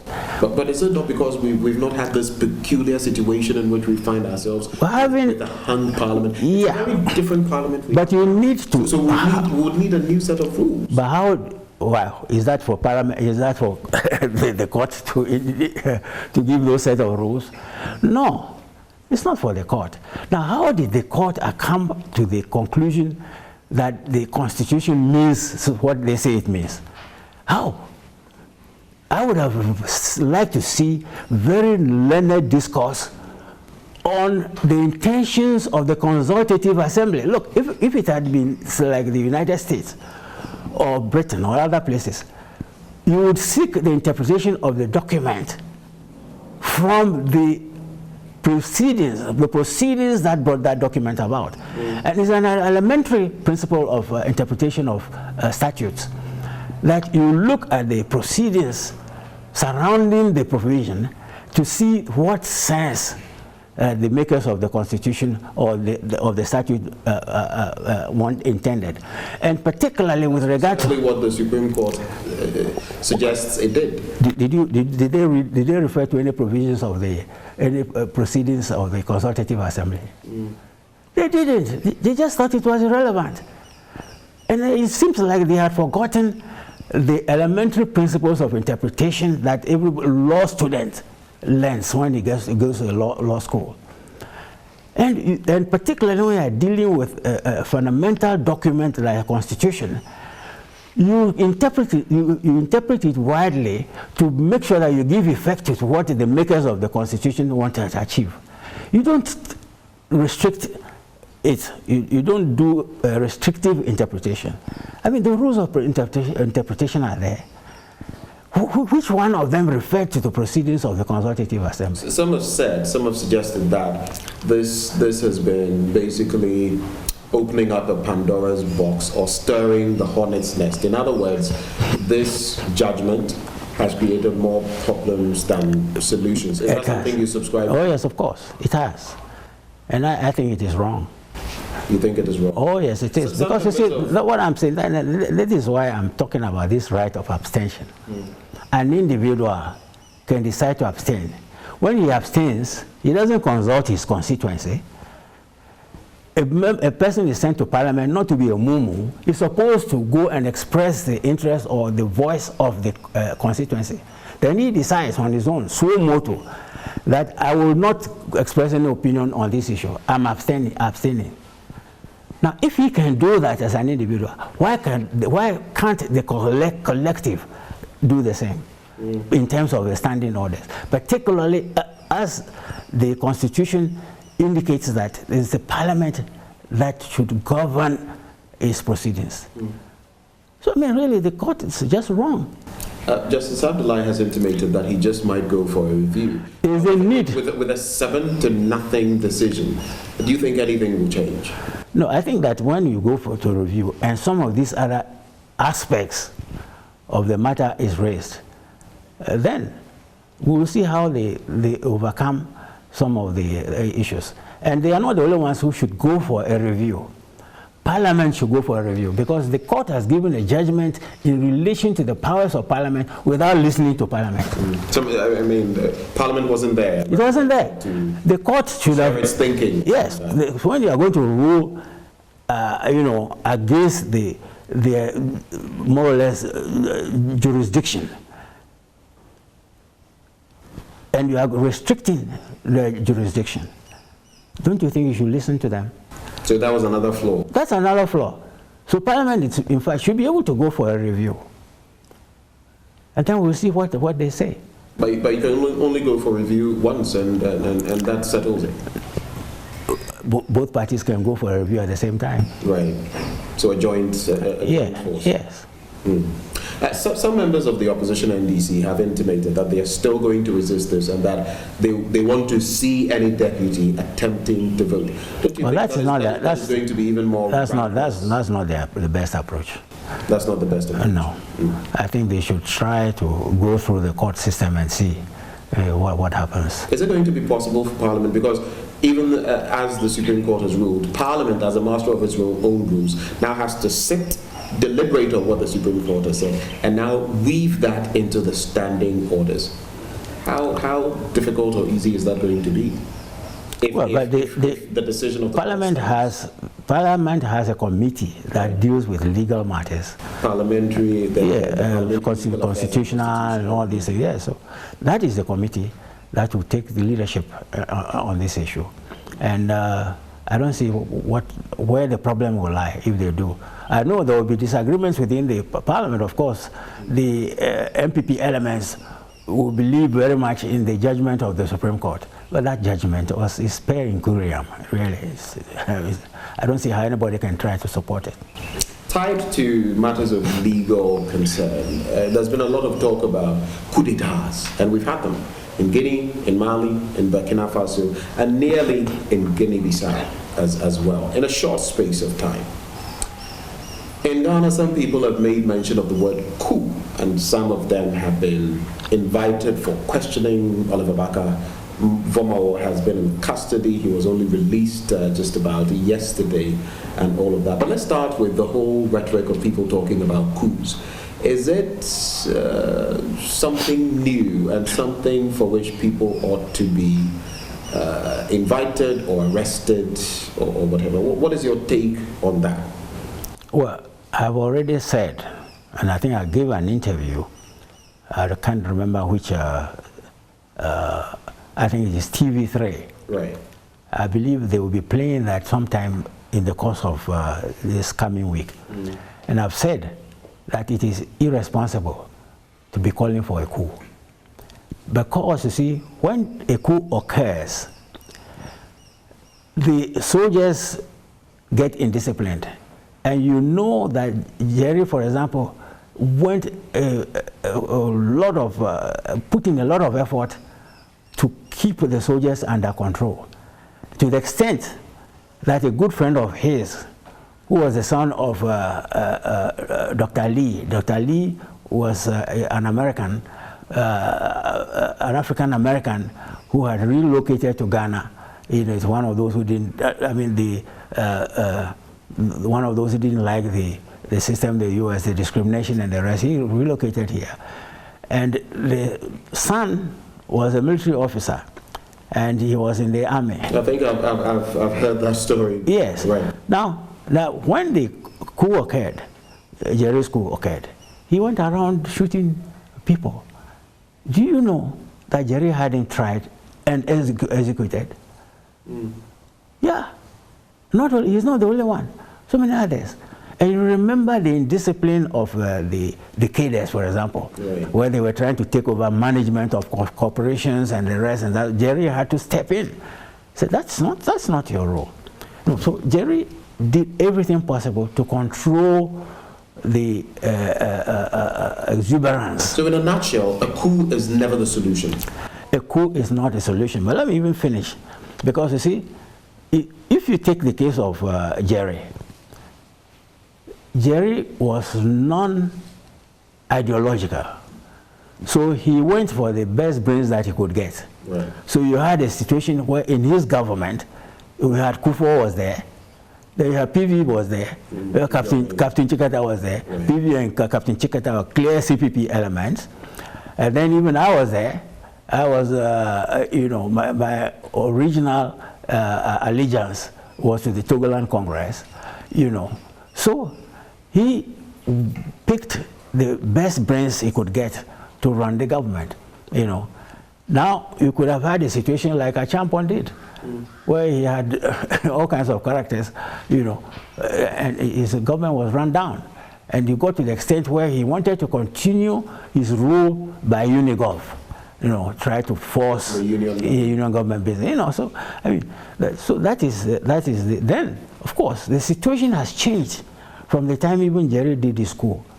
Because right now, the Western countries and the international financial institutions will carry out sanctions against you if you make a coup. Right. You won't get any money. So you want to improve the lot of the people. And now you don't get the money. You worsen the lot of the people. So it's irresponsible to be talking like that way. But I don't believe that kind of, you have to distinguish between youthful exuberance and serious coup but any talk of a coup, I mean, how are you going to be able to tell that this person is serious and this person is not serious? We have investigative agencies, and you should be able to see someone who's talking about a coup. You should be able to go behind and find out whether, in fact, he is making preparations for a coup, or he's just expressing his youthful exuberance. No, you don't go arresting people just because they have talked about a coup. No. You've got to make sure that you have evidence that shows that they have serious purpose.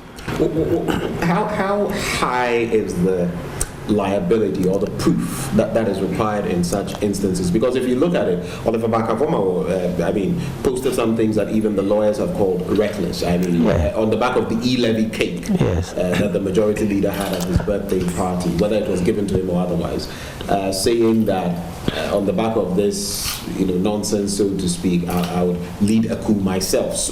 I'm paraphrasing, and a few things, useless military and all of that. But the same lawyers have come out to say that this was reckless outburst, reckless outburst.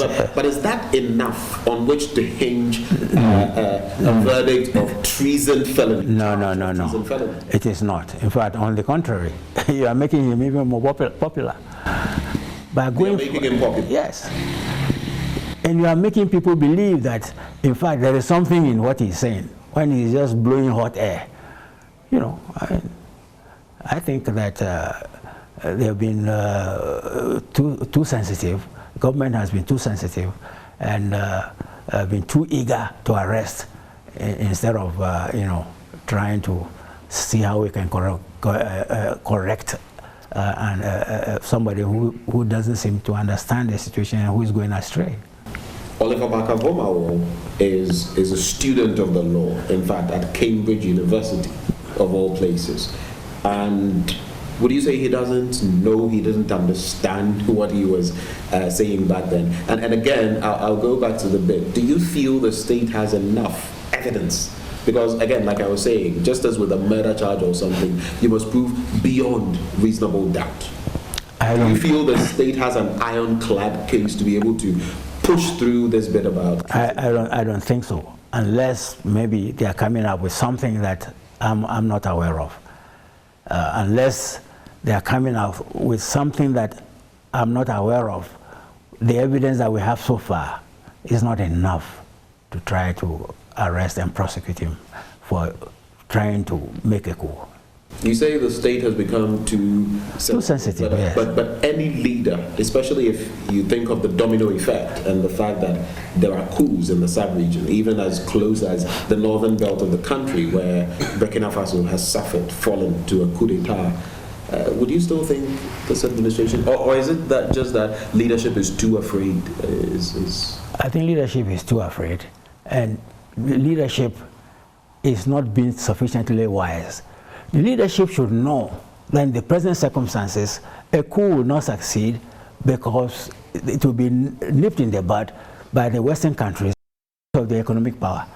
So because somebody is talking, it still happen. I mean, look at other countries. It has happened. The leaders have been under house arrest. Some of them have been forced out of. How come? So the coup has happened. The leaders are no longer at post. In those countries, things are a little different. Here, our soldiers are very highly educated. I'm sure they appreciate the atmosphere, and they are not likely to get into a reckless venture. Doc, now that we're done talking about the Oliver Barker-Bamao situation and talk about coups and all of that, and some people also feel that genuinely we're getting back to the era of the criminal libel law, where when you speak about goings-on or speak against government, you're singled out for some treatment, if you like, unpalatable treatment. What do you think about that? Well, you know, when the criminal libel law was repealed, at the time the criminal libel law was there, I supported it and I defended it, you know. But, you know, people were using it for politics, and in the end, they had the criminal libel law repealed. But there was an aspect of the criminal code which puts you in danger if you say something that calls, you know, brings the government into disrepute. I don't have the exact wording. Yeah, so the repeal of the criminal libel law was not complete. The victory was not complete.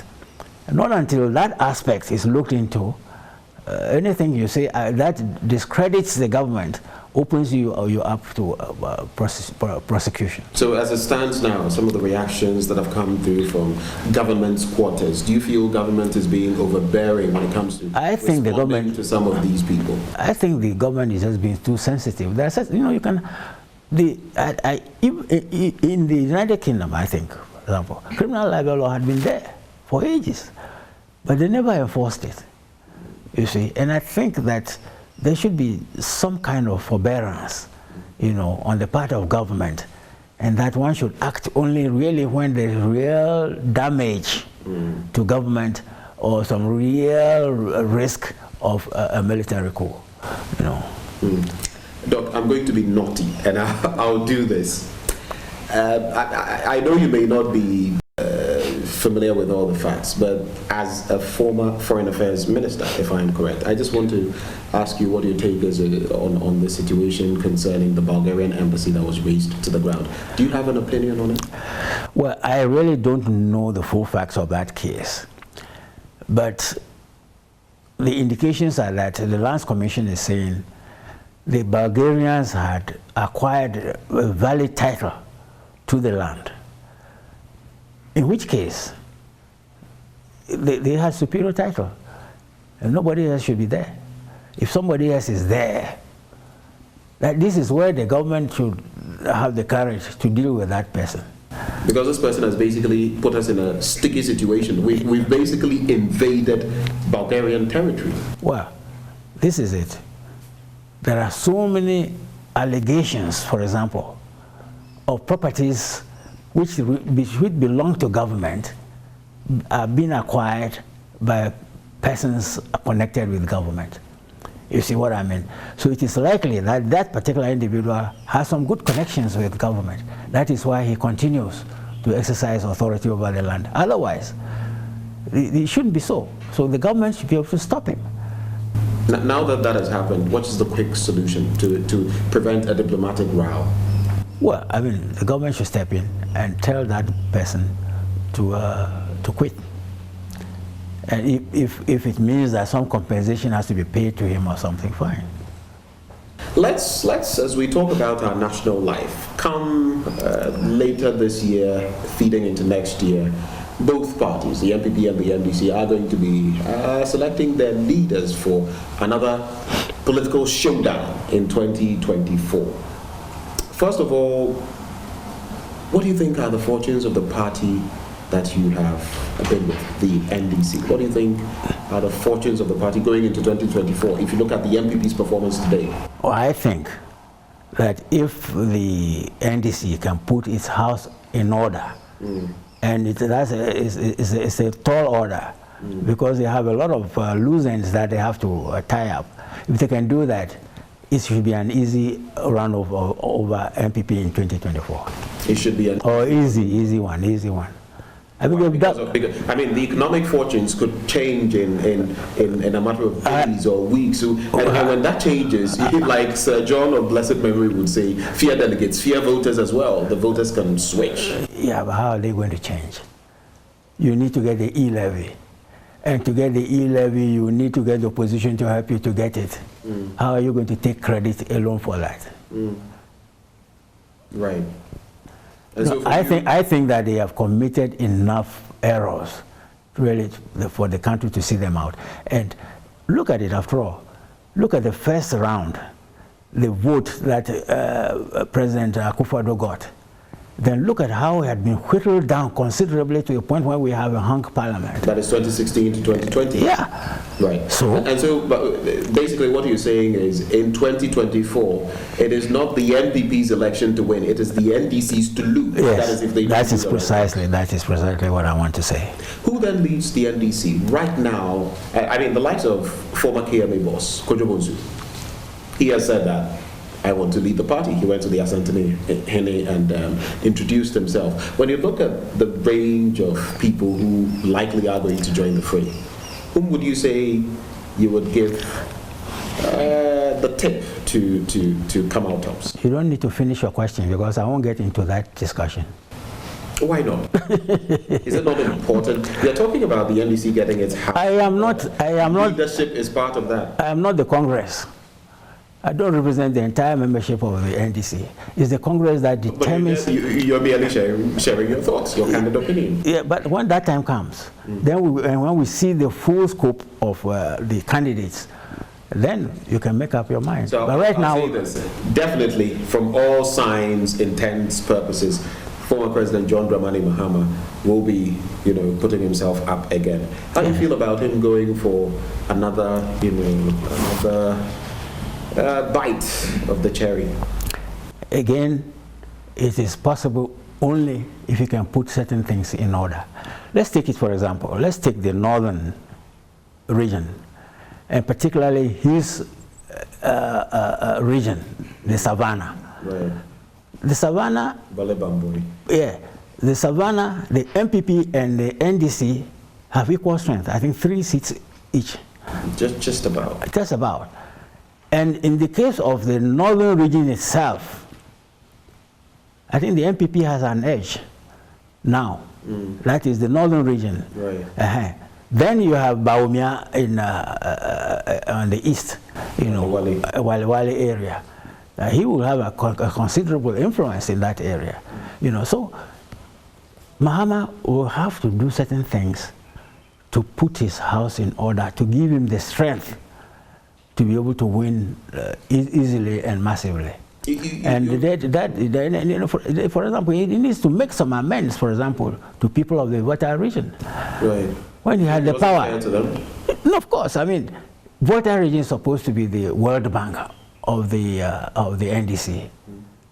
What exactly did Mahama do for the Volta region? Right. So you remember in the last election, he didn't get the kind of votes that Jerry and others were getting, 80-90% kind of thing. He got a very reduced... they lost their seat in Home as well. Yeah. So, and then they lost the seat in Hohoi. Hohoi, right? Yeah, Hohoi, yeah. So he's got some homework to do. But you appear to have concluded that the MPP will go with Dr. I said, not necessarily. But the way you put it, I mean, do you think he's in pole position for the MPP? Oh, I think he's obviously an attractive candidate for them because he's number 2 to Nana Akufo-Addo. Alan Kyerematen is good. Exactly. Now, so Alan Kyerematen is a factor to consider, and it is likely he could also win.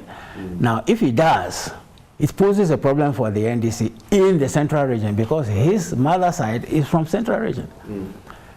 So, can the NDC hold the central region against Alan Cash? Right. Can they?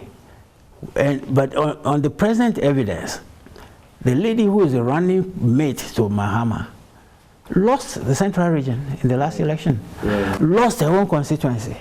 So, don't you think so? Yes. So it means that there has to be some fresh thinking. So you think, for example, that in 2024 the NDC should not still go with Professor Nana? Oh no, I'm not saying that. But there could be some other amendments that we could make that will make her succeed. But for now, I'm afraid she didn't make much of an impact. The impact that the NDC made was mainly in the capital areas like Accra, metropolitan areas. And the reason they made the progress was, first of all, in the case of Greater Accra, there was a row between the government and the spare parts dealers. Right. The spare parts dealers thought that the taxation against them was too much. So a lot of them, supported the NDC to the extent that our candidates made an appreciable, performance, because of the spare parts. Then, in addition to that, we were prepared to allow Okada. That also was a significant coup against the MPP, and the MPP were against Okada. So that is it. Those were the things that worked. That worked. Do you suspect that in 2024 the NDC, on the back of this hung parliament and the way things are going, that the NDC would win even more seats and get a clear majority in parliament? In fact, even if we were to look into some of these cases right now, first of all, when you talk about the parliament and the majority and the rest, that second deputy speaker, strictly speaking, should have been out of parliament. Because, you see, during the time of just during the time of Professor Okwe, he had problems with he was in parliament on the MPP ticket. He had problems with his constituency, so the constituency said they didn't want him to be a candidate for the second term.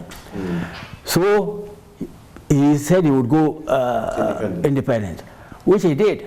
Now, when he filed to be independent, Professor Okwe sent him out of parliament. He said, you can't do that. Right. Yeah, you can't. It's like you are crossing carpet. The president said he couldn't work with him. Yes. So, but, right now, they are working with him. They should have had a by-election by now in that constituency for him to become a real MPP candidate. But this situation where he is an independent and is counted as with the MPP is wrong. It's legally wrong, So that is one thing. The other thing is that there are some of the situations where there was violence, from elements of the MPP, and that affected the counting of the votes. And I believe that if things had been, what do you call it? This. I forget the name of that constituency. It's on the way to Kumasi. Are you speaking of the Tichiman one? Yes, yes. That situation, I'm sure that if there had been a proper counting of votes. Even now? Even now. But you project that in 2024 they will have a majority? Oh yes, they will. Because the NDC elements are going to be very vigilant. Nobody's going to bully them there with their guns or anything like that. Yeah, I think. Well, I think and it's not the only place. There are one or two other places where the NDC could if we were to do a proper recount, NDC would have won. So really, even for now, with a proper recount, and if violence had not interrupted the proceedings, I think that NDC still would have won. against the MPP. It's been really refreshing interacting with you, but I really had to ask this final bit, your secret. You're 86. Yes. You still look so young. What is your secret for this longevity and sharpness of mind? For us young ones, we have to ask. I'll ask so we can follow in your footsteps. What's your secret? I think keeping fit. Keeping fit? Yes. What do you do to keep fit? For example, I do exercises up and down this hill, Wow. Yeah. And I used to do that every day at one time. These days I've slowed down, but I do about 3 to 4 times in a week at 86. And I don't see people living at 50 on the road. Wow. That's one thing. The other thing, of course, is that I believe very much in moringa, and I grow it here, and I use it quite a lot. And I also believe in noni. Okay. Those two things together, I think that the health foods that I think keep one going. Dr. Obed Asamoah, we pray for more life for you, so you can keep interacting with us and sharing your pearls of wisdom. Thank you so much for engaging us. Thank you. And do have a good day. Thank you. And it has been an interesting one indeed, hasn't it? Well, thank you so much for watching us as we have engaged Dr. Obed Asamoah, a stalwart of the NDC from back then, forming his own party, coming back, a legal luminary and a man of foreign affairs, sharing his thoughts on Ghana as a country. Thank you for watching.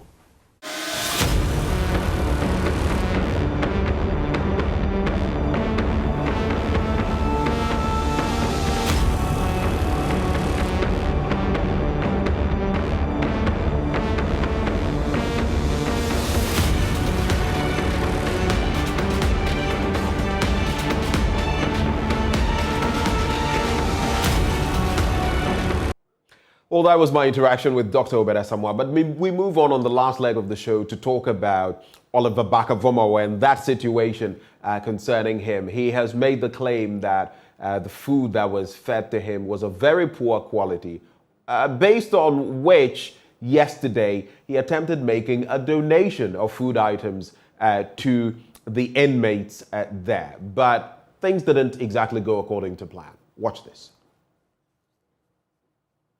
A normal Sunday afternoon at the Ashaiman police station.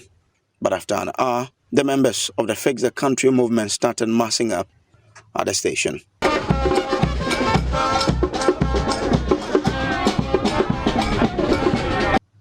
Soon, some cars came in and started offloading some food items, toiletries and other stuff meant to be a donation from the embattled convener of the pressure group, Oliver Barker-Vormawor, who until last Thursday was in custody at the Ashaiman police cells. The police, sensing that it might not be possible for the items to be received, warned the group members that the items cannot be unpacked to the police premises. The district police commander therefore asked them to get the items off the station. He said they have taken this decision because the group did not follow the laid-down procedures in donating to the police station. Oliver Barker-Vormawor arrived soon after. His presence drew more people to the venue.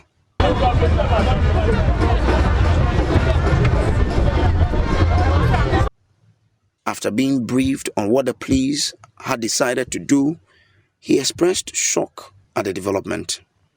So then we go home. We've already started soliciting different charities or orphanages that people online think is the best place to send the things.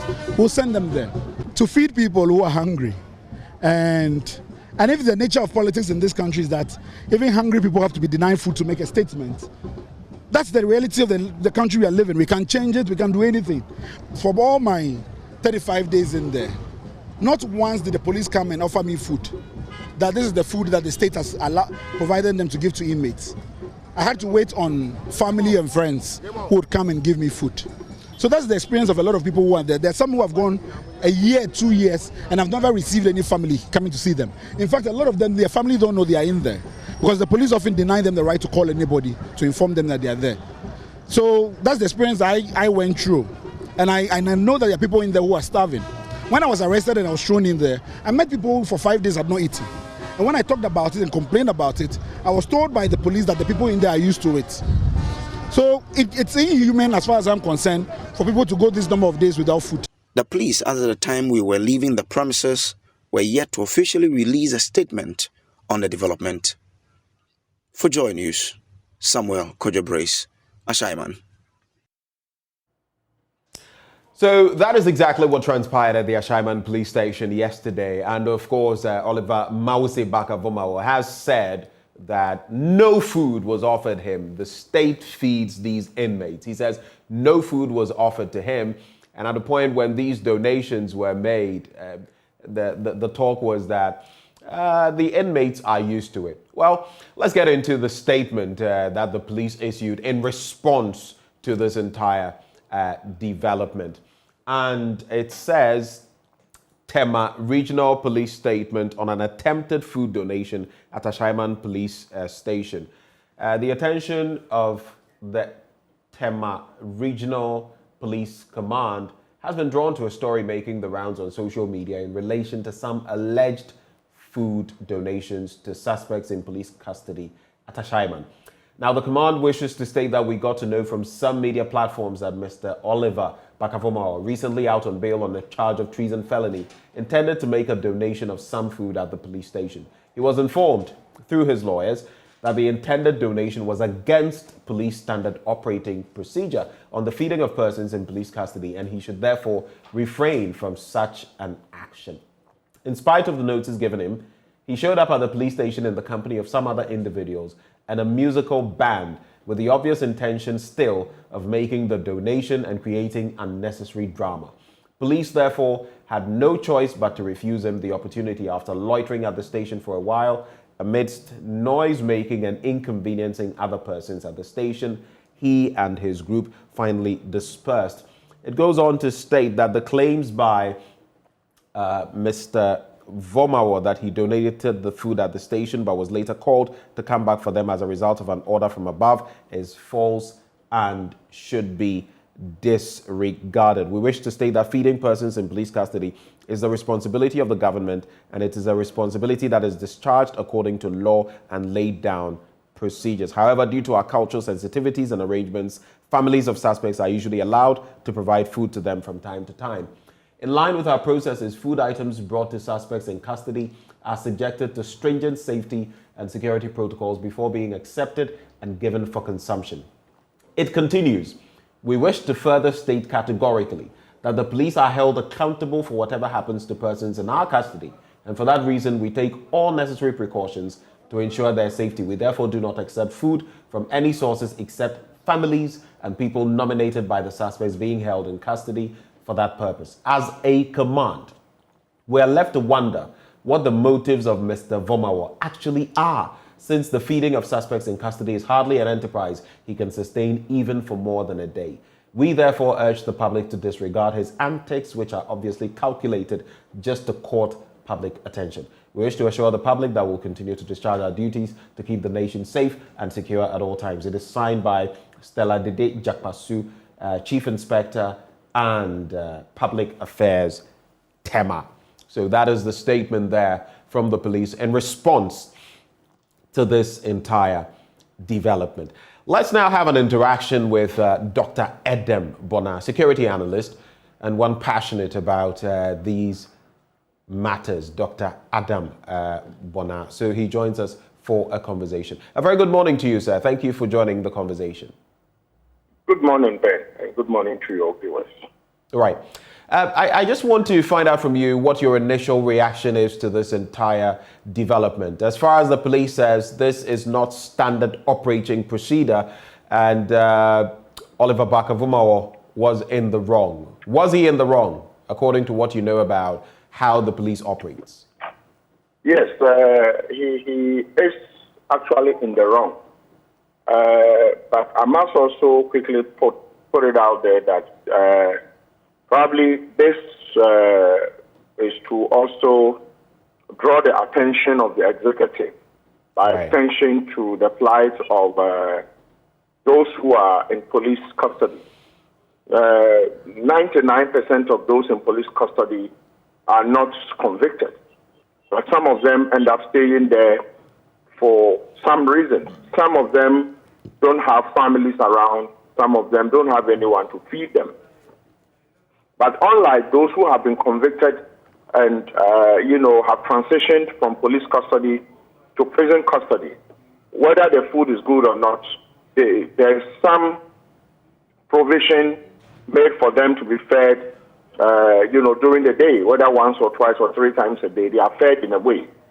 But you go to our police cells, the situation at the cells is very appalling. I think when this IGP took over, he had a reason to complain about, crowdedness at the, cells, police cells and all that. And so some of us are expecting that some changes would come, but it is not the norm for an individual or an organization to go to a police station and donate food to inmates, call them people who are remanded to police custody or people who have just been arrested. These are the 2 categories of people. Those who have been remanded by a court, to be in police custody, or those who have just been arrested and awaiting the 48 hours period to be sent to court or something else.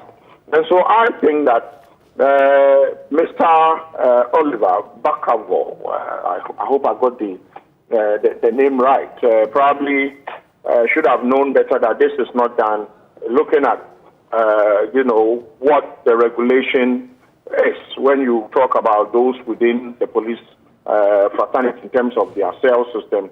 This is not done anywhere. But he mentions, if I may. I haven't seen it before. Usually food are usually donated to prisons.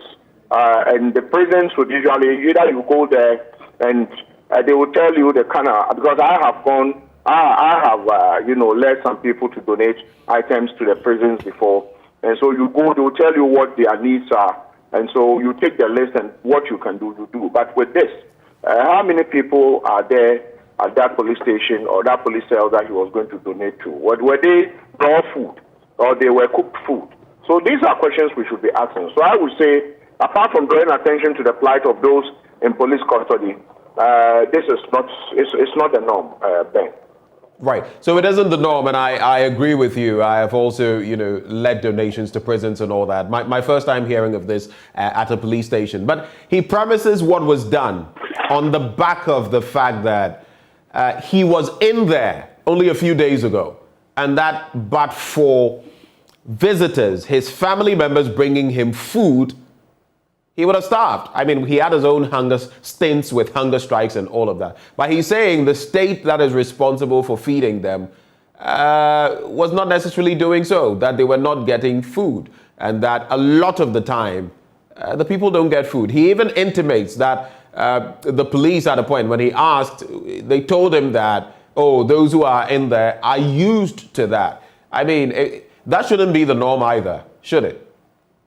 Well, it would be difficult to take what he's saying. Yes, when you go to a police station, ordinarily if you walk to a police station, you would have those in the cells sometimes sticking their heads out and telling you to buy them some food because they're hungry. And I'm sure every police station in this country is faced with that. But mine is that I think Oliver is a lawyer. We have the Commission on Human Rights and Administrative Justice in this country. I think what he can do is to petition Shraj to ensure that, people who are in police custody, there is a budgetary allocation for them, who is actually checking what is being approved in Parliament. This conversation should not just remain a conversation between the media, Oliver, and, whether it is the norm or not. But when budgetary allocations are being approved, what is the work of the Defense and Interior Committee of Parliament? Do they take that portion of the budget to look at and see at every given 24 hours what is the average number of people within police custody all over the country? There are close to 2,000 police stations in this country. Obviously, almost all of them have some form of cell or the other. how many people averagely do they hold every 24 hours. That should be able to, these records are, with the police. That should be able to tell us, tell the executive or tell Ghanaians that we need to make provision for probably if it is 2 cities or 3 cities or 5 cities per, every individual who is supposed to be arrested and kept at a police station. Today it is maybe Oliver. The next day it could be any of us. Because there's a thin line, between your freedom and, you being incarcerated. And so this conversation shouldn't just remain that way. I would have wished that Oliver would petition the Commission on Human Rights. But be that is made, I would say that it's a very important conversation. Let's not just, sweep it under.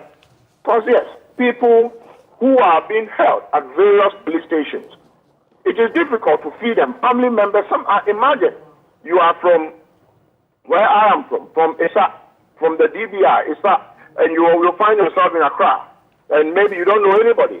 You end up being, wrongly arrested as, in these police conduct swoops.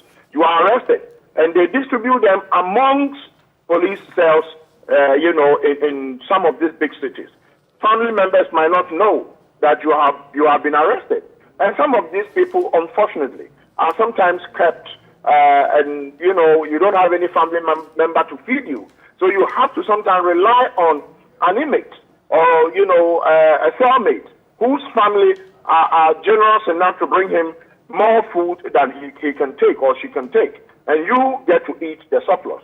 I think that the dignity of those who have been held in police custody must be looked at, because today you are a free man, tomorrow you could be in police custody, and this issue we are discussing, you might need it because you end up somewhere nobody knows you.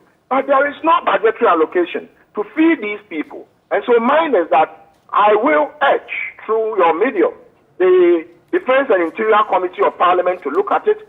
Those at, what do you call it, the Ministry of Finance, and the police themselves should begin to look at this aspect of budgetary allocation, because then it is the nation's duty to take care of these persons who unfortunately are in police custody because the law said so. And so mine is that, yes, it is not the norm. Oliver should have known better, but it brings to light that aspect of the conversation where there is no any allocation for these people in our budgetary, approval. I would want anyone to show me if there is a line budget for those who are held in police custody. As for prisons, yes, we know there is some budgetary allocation, but that is also woefully inadequate then. Right. So we're talking, that is the aspect when it comes to food and drink. And yes, they don't accept these things because you never know what the contents could be. And if someone dies under their watch, it is on them, the Ghana Police Service. But how about the toiletries? There were toiletries as well. And he made it clear that these are toiletries that they may need. How about that? Could the police not have received these items, or are they boarded by the same rules? No, they are boarded by the same rules. Toiletries could be contaminated. You know what I'm talking about. Anyone who understands security. You might need to explain further. I get what you're saying. But how do you mean? That, he might have meant well. But this is not the norm, and I don't expect that police stations should be allowed to start taking in such items. We are aware. If you go into the police's own data, they will tell you that there's been, people in their custody families who come to some of these facilities with hacksaw buried in fufu, with hacksaw buried in banku and all that. And in the night, they cut the cell and they run away. And some persons have been arrested. Some of them have come in there with mobile phones hidden in some of these food items. Mine is that the police might not have the capacity to be able to take some of these, donations. But the prisons, they have the capacity, because you don't just walk into a prison and say, I'm coming to donate. It doesn't work that way. Anyone who knows the way it works. You go in there, they have to even profile you. They need to look at you and see whether yourself, are you fit to donate to inmates within our prisons before they accept. And also, let me also put it out there that even donating to the Ghana Police Service itself, it's not everybody who is qualified to donate to the Ghana Police Service. I have made a lot of donations in the past to the Ghana Police Service. And before they do that, they would have to check and ensure that you have not committed any crime, and ensure that the donations you are bringing, you didn't get the donations out of ill-gotten money or ill-gotten funds. The police must check all that. You just walk into a police station. Dr. Bonat, the police must check all that. They even check to find out the origin of the funds that were used to make these purchases. Is that what you're saying? Yes, they check all. Well, not check the origin of the funds, but they need to ensure that you are suitable enough to, you haven't committed any crime. You remember when the MV Benjamin issue happened?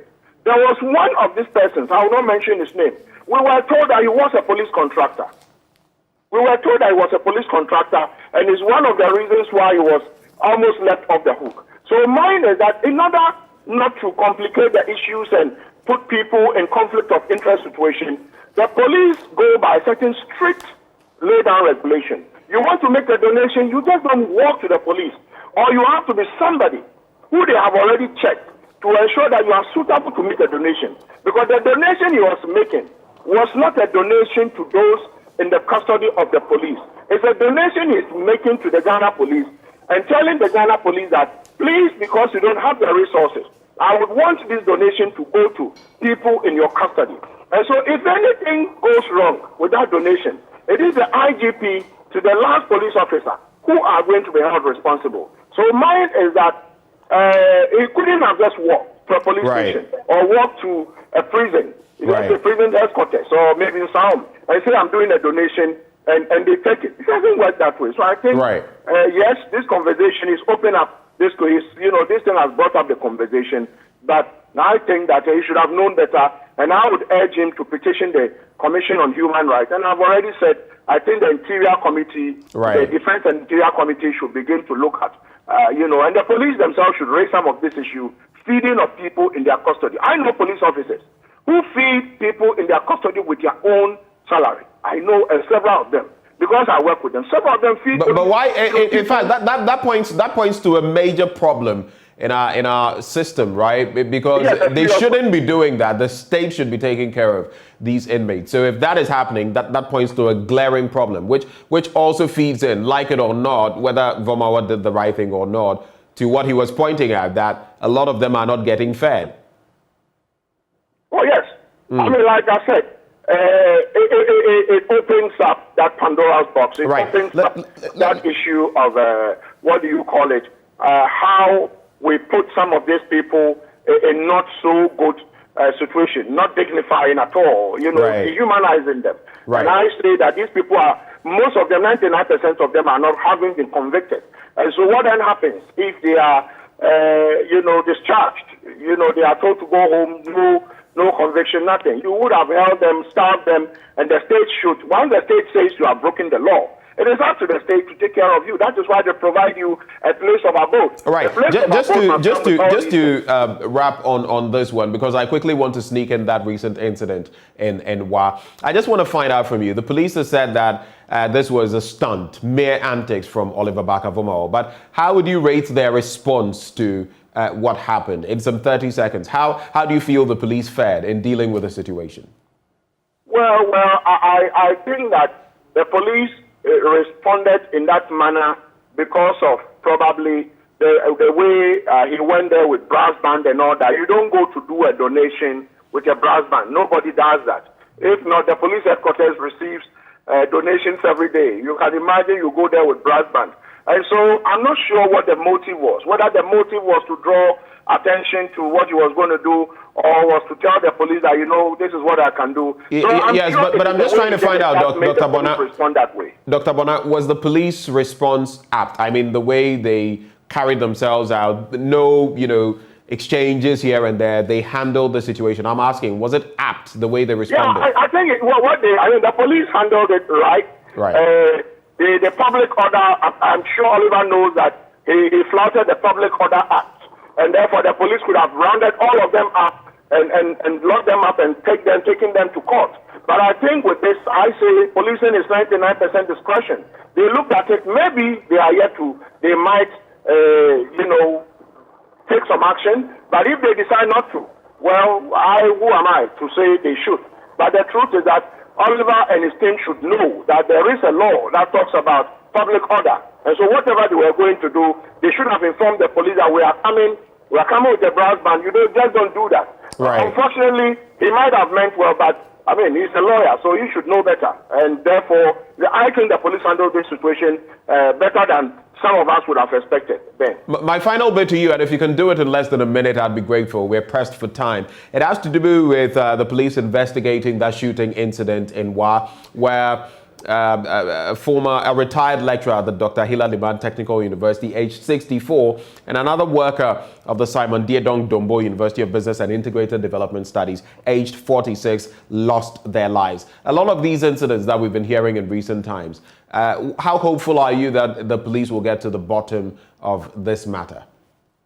Well, I am very hopeful this time around the police will get to the bottom of this matter because the IGP, I am told swiftly, has spoken to the families in the region. And when the incident broke, I spoke to your reporter, Rafiq Salam, to know, what has happened. So he gave me a breakdown of what has happened. And the suspect was arrested immediately. And I'm told he's been processed for court. Or I don't know whether he's been remanded already. Right. But I do believe that knowing who the IGP is, once he steps in, it will be difficult for anyone who doesn't want to do his work well to do it. But the regional commander in the Upper West, in the Kugri, I know him, because Upper West, that's my home region. I have dealt with almost all the officers there. I have no doubt that the regional commander will ensure that the law takes its course so that others can learn. But you see, this brings to mind the kind of people who have access to firearms under the cloak of have a licensed firearm. Most of them are not mentally sane because then how do you shoot? And we've seen a lot of these incidents. Some happen at Antoitry, Mile 7, shooting a tenant. So a lot of people have firearms. And I say we have a not so good, firearm law, which has outlived its usefulness. People are acquiring firearms under the cloak of, I feel threatened, I'm scared. So that must be tackled. Most of them don't know that Right. firearms can be used for good reasons and can be used for bad reasons. And so for me, I hope that this particular incident, they deal with it as swiftly as possible. All right. Thank you, Dr. Adam Bona, for sharing your thoughts there. Right before we cap off the show, did you know that the income of a young entrepreneur from some selected groupings actually attracts some taxes? 5 years. Any young entrepreneur engaged in manufacturing, information and communications technology, agro-processing, energy production, waste processing, tourism and the creative arts, horticulture and medicinal plants does not need to pay income tax on these activities for their first 5 years of operation. A young entrepreneur engaged in business that enjoys an initial 5-year concession benefits from the following applicable tax rates for an additional 5 years. Accra and Tema 15%, other regional capitals outside the 3 northern regions 12.5%, outside the other regional capitals 10%, and in the 3 northern regions 5%. For further clarity and information, contact your nearest GRA office. Ghana Revenue Authority, integrity, fairness and service. And well, that is how we draw the curtains on this morning's AM show. Don't you forget what we stand for. We are credible, independent and fair. My name is Benjamin Akakwu. Do stay tuned for the rest of our programming.